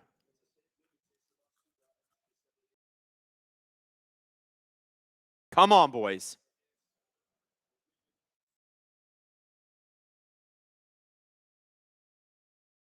Canada with the throw in here.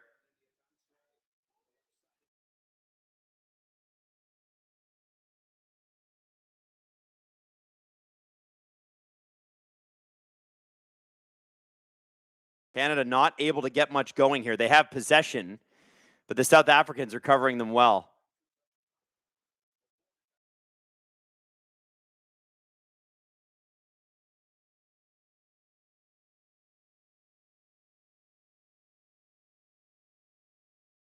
Davies. Kind of a bad pass there. His first one of the whole game. He's been pretty darn good since he's come in. Out to the top of the box. Cornelius. Looking for Davies. Davies with the ball. Davies to Eustachio.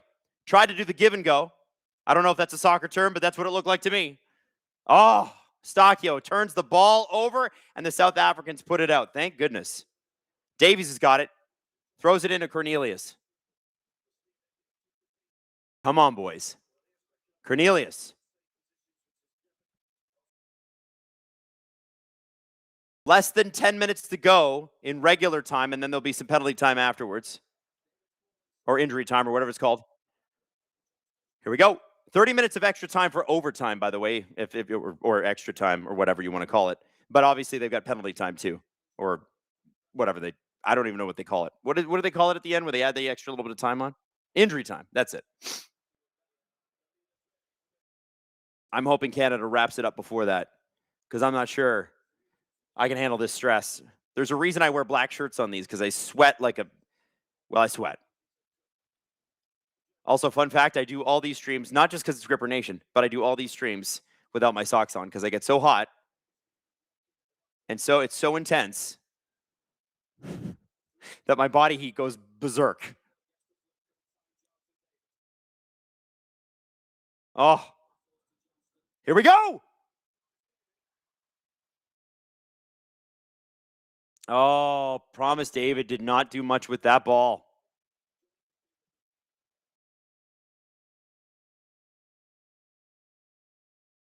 Show us the dogs. There'll be no dogs no dogs right now.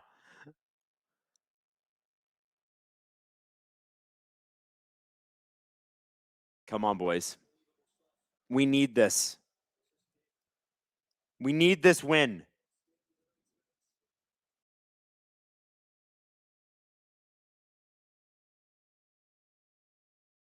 Johnston makes a good interception, pass, turnover, creates a turnover.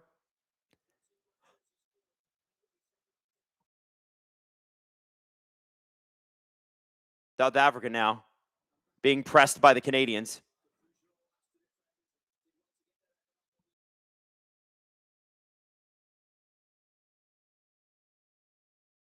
Kicked in. Canada with it. Oh, Schaffelberg just can't make the pass. Oh. There we go. There we go. Player brought down. Canada with the ball. Let's go. Davies. 3 South African defenders on him. Davies just going for the run. Gets the ball stripped. No support for him.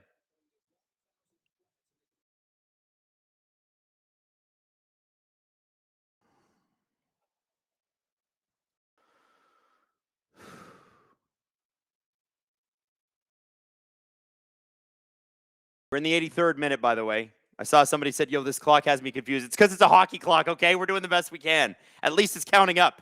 It's an hour 23. We're in the 83rd minute. Just a little bit of math. I know math is hard. I'm bad at it. It's a little math.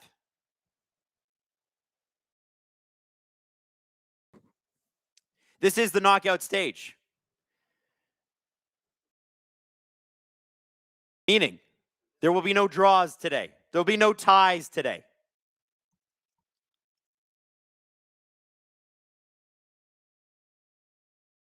Oh, shot! Great save by Crapeau, and I don't even know if that was going in, and then the South African player runs right into him because why not? South Africa's Sam Bennett, they call him. I don't think that was going in, but worth diving for anyway. Schaffelberg. Schaffelberg chipped it in. Nobody there.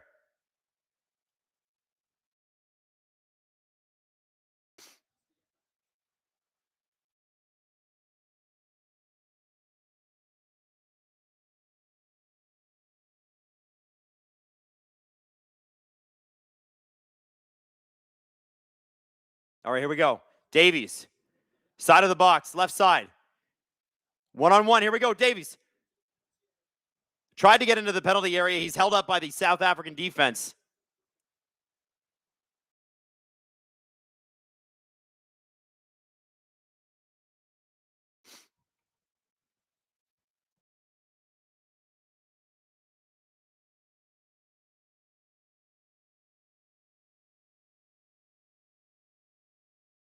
Okay, free kick.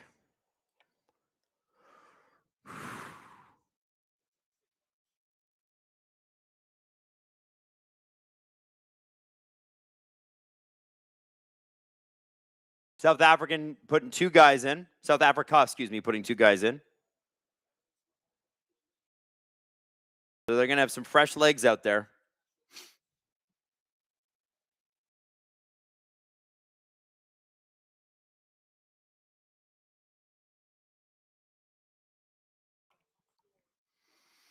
An exhausting, hot Los Angeles afternoon. Canadian fans came out in droves. They're making a ton of noise. They're making their presence felt.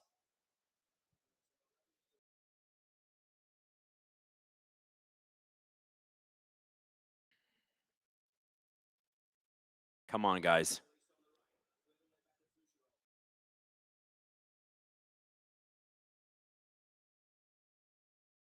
Good play by David to Schaffelberg, and Schaffelberg gets pulled down. Well, they're saying it's a good challenge. Okay, I can't see from here, to be frank. Canada had that ball. Why are we calling that?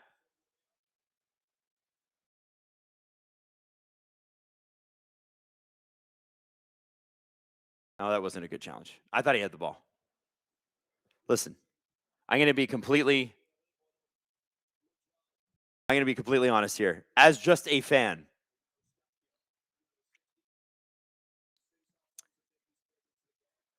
I'm dying right now. I feel like I'm just sick to my stomach with nerves. I don't know if I'm the only one.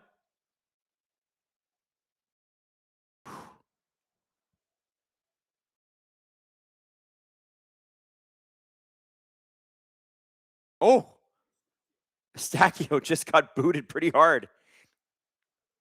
Here we go, Davies. We got some numbers up. Let's go. Davies, across. Nobody there.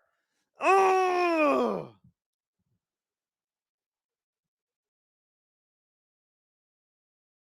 South Africa now running.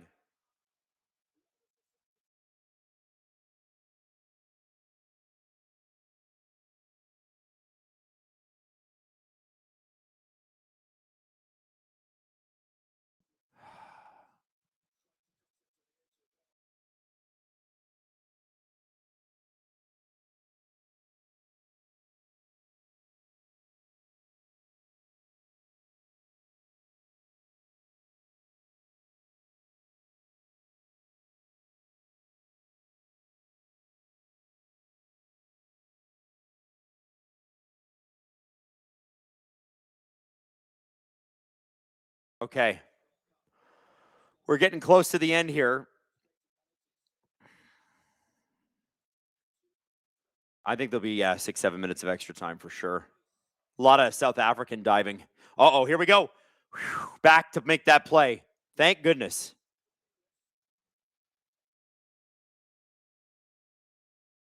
Okay, Canada's going to get a free kick.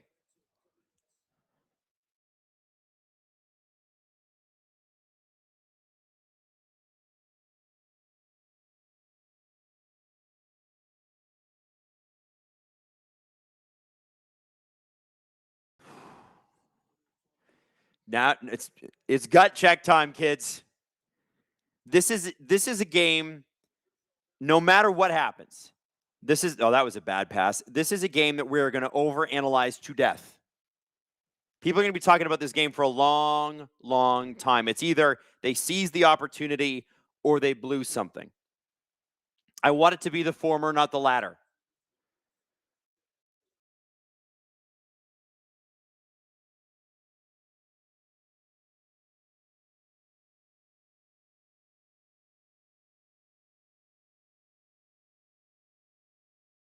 Oh, kicking it back to the goalie again, just wasting more time.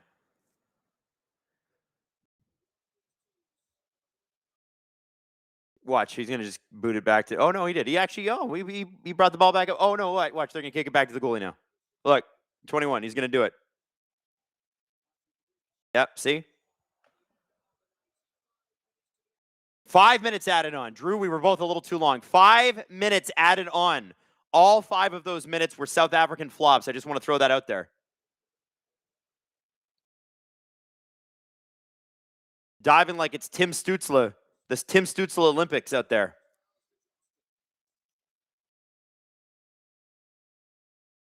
There we go.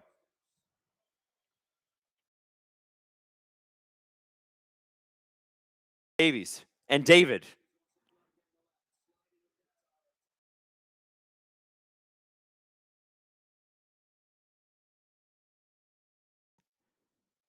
Alphonso Davies was not happy with his guys there. He's like, move up, move up. Might just be exhausted here. But it's the World Cup, so you just figure it out.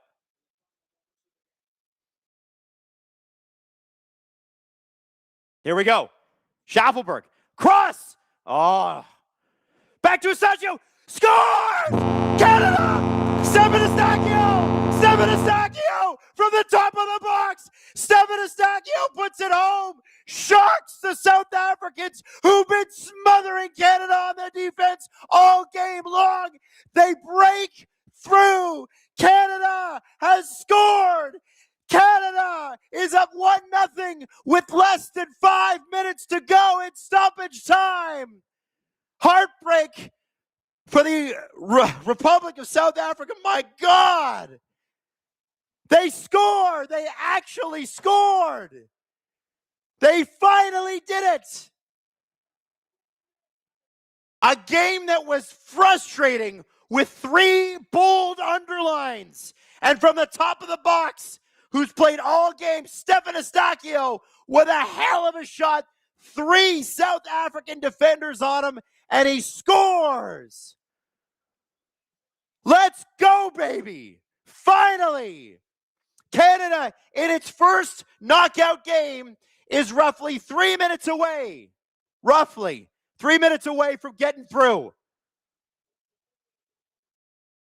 The South Africans are going to push, and they are going to push hard now. Ladies and gentlemen, it's squeaky butt time. Let's play some defense.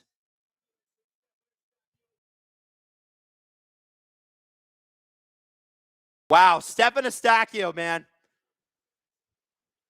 Get up, Schaffelberg. Get up, get up, get up. Come on, boys. Come on. Come on. Just make it happen.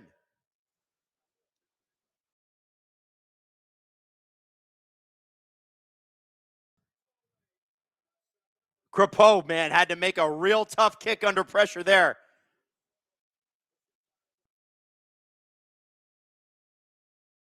Davies brought down tough by the RSA. Here we go, Promise David. He's in. He's fighting for it. Just keep the ball in the South African end. Keep the ball down there. Roughly 90 seconds here, roughly. You never know exactly. Yeah, it'll be an extra minute because of the goal celebration. You're right, Drew. Okay, maybe 2.5 minutes. Now it's Canada's turn to just run this clock. Park this bus. Are they making a sub? Oh, you're saying they should. My God. Jesse Marsh even got in there and celebrated with the players. That's why I love this sport so much. In hockey, they're like, don't you dare celebrate a win. Don't you dare. In soccer, they're like, let's go! Because they're human beings. And they're allowed to have emotions.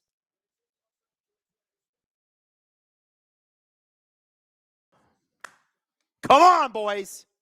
Come on. Canada.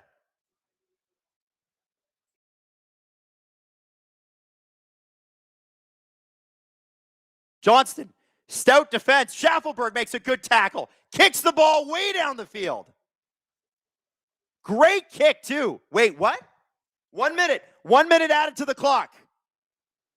I thought he was calling a penalty there. I was like, yo, screw that guy, man.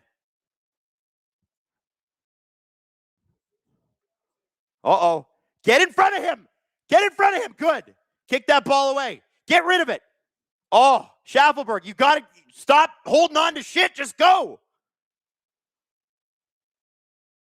No more mogging this ref. Just get that ball back and get it out of there.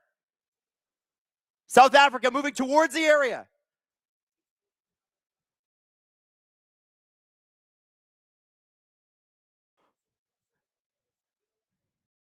Here we go. Boot it away. Roughly 30 seconds to go. What's happening here? I'm trying to hear the commentary too because clearly I don't watch a lot of soccer all the time. Come on. 15 seconds. Let's go. Cross. Oh, Crepeau with a great jump in. Is that it? Call the game. Call the game.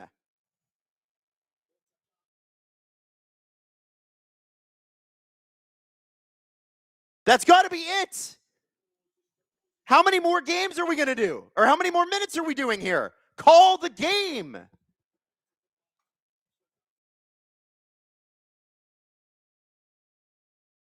Okay, this kick, I think this kick might be it.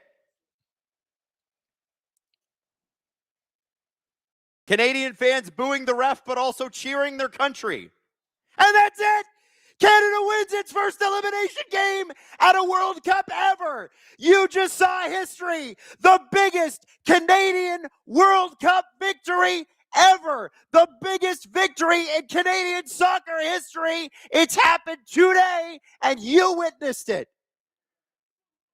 And the Canadian fans are cheering. Even the babies in the crowd are pumped and they're kicking their feet. We did it. We did it. Canada defeats South Africa on a late score by Stefan Eustáquio. Heartbreak for the South Africans, who I have to give credit to, played staunch defense, smothering defense, but Canada finally breaks through. It happened at 90 minutes plus 2, so it happened at the 92nd minute of the game. An unbelievable score. Unbelievable. Incredible work by Team Canada. And they are through. I can't, man. My heart's just thumping, man. My heart's just thumping. I'm so happy. They flippin' did it. The boys did it. What else? I don't even know what else to say. By the way, if you have dropped memberships in the chat, I want to thank you. I think it was Francois LaBelle and Mike Schmidt. Love you guys. Thank you for dropping 50s in the chat. You guys absolutely rock. I don't want to not shout you out. I want to take in this moment. This team stuck with it. They didn't get frustrated. They didn't do anything stupid. They just stuck with the game. And Eustáquio, it looks like he's emotional. I don't blame him. I'm trying to hold it in. I want my eyes are going to well up in a second here. This is I got to tell you something. About 10 years ago, I was having a conversation with somebody who's very into soccer in Canada and very much, in the youth soccer programs. I said, yo, when do you think we're going to be in the World Cup? When do you think Canada will actually qualify? And he said, man, it's going to be like 20 years, at least. And this is somebody who really knows the sport. 4 years later, well, was it 4 years? 6 years later, 2022 World Cup, Canada's in. But they don't win. This year, tie the first game, win the second game for the first time, lose the third, but it was close, closer than people want to give credit for, and they win it when it counts.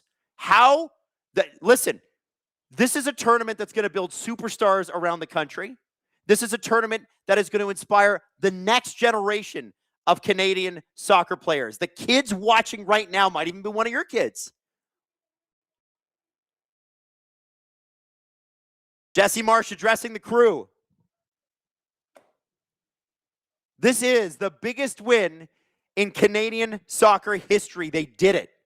I can remember when the Canadian soccer team went on a run back in the day and they won the Gold Cup.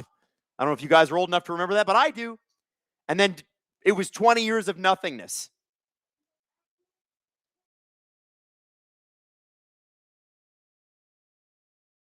He said, "You are Canadian heroes. You went after it moment after moment." Hell yeah. Hell yeah. How does that not give you look at the hair on my already hairy arm. It's standing on end. I just cannot believe it. They freaking did it, these guys. They did it. We've seen some heartbreak, man. We've seen some heartbreak. Jay's going down in game 7 in extras. Canada losing 2-1 in the United States in soccer or in hockey at the Olympics. We've seen some heartbreak. The boys did it. The country needed it. The country needed it. Everybody, for whatever reason, it's really cool to pick on this country right now. But not us, man. We're not that guy. You can go pick on someone else. Thank you very much.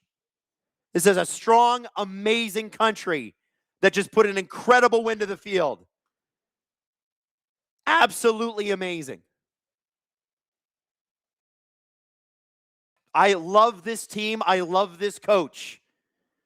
And I love that not everybody loves this coach. I love that he pisses off the Americans because he is one. I love that he pisses off. Did you see that Irish clip? Did you see that? A couple weeks ago, we're like, oh, why's he got to talk so much? Because you don't get it, man. You don't get what it is here. You don't get how important Jesse Marsch is to this team. These are not big personalities off the pitch. I'm sure maybe they are personally. But somebody needed to be the mouthpiece, and we got the right coach for that. And the boys on the field, they got the job done. It's a great day to be Canadian, man. Great day. Great day. This is amazing. TMB Sports, Jays are bad this year. Is there any chance Canada can pull off the world's biggest upset and win the tournament? Let's take it a game at a time. Let's just take it a game at a time. Any team can win. People will say, is it likely? Well, no, of course not. Look at the amazing Brazil and Argentina and the Netherlands and England look amazing. But look at Jesse Marsch kissing the Canadian symbol on his shirt. You got to remember, this is a guy that went over to England, coached a couple of seasons, had a good start, and then a bad second year.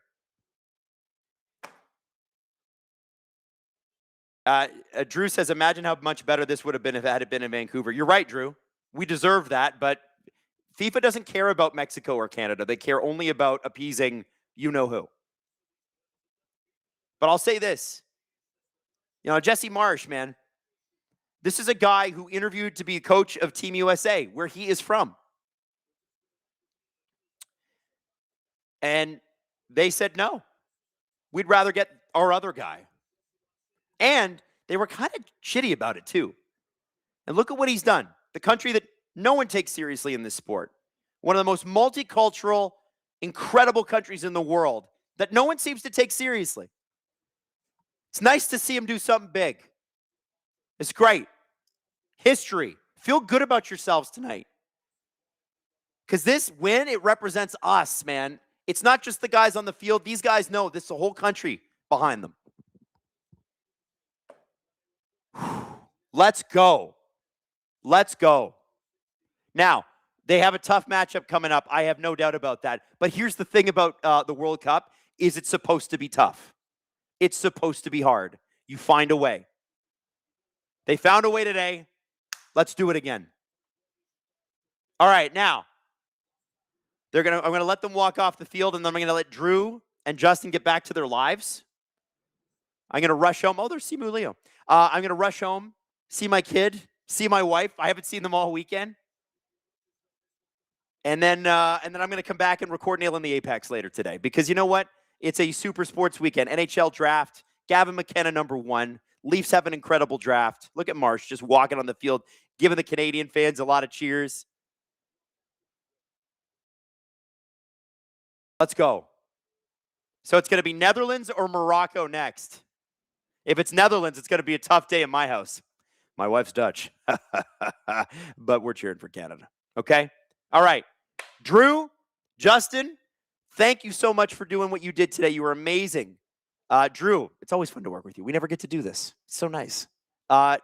Justin, great job on the chat. Chat, you were incredible. I love this. We'll do this again. We'll find out when Canada plays next, and we will be there. Love you all. I'll see you tomorrow on the Steve Dangle podcast. Chris Johnson show tomorrow too. Nailing the Apex tonight. Oh, you want content? We got content. Love you all. Let's go, Canada. And I will see you for the next game.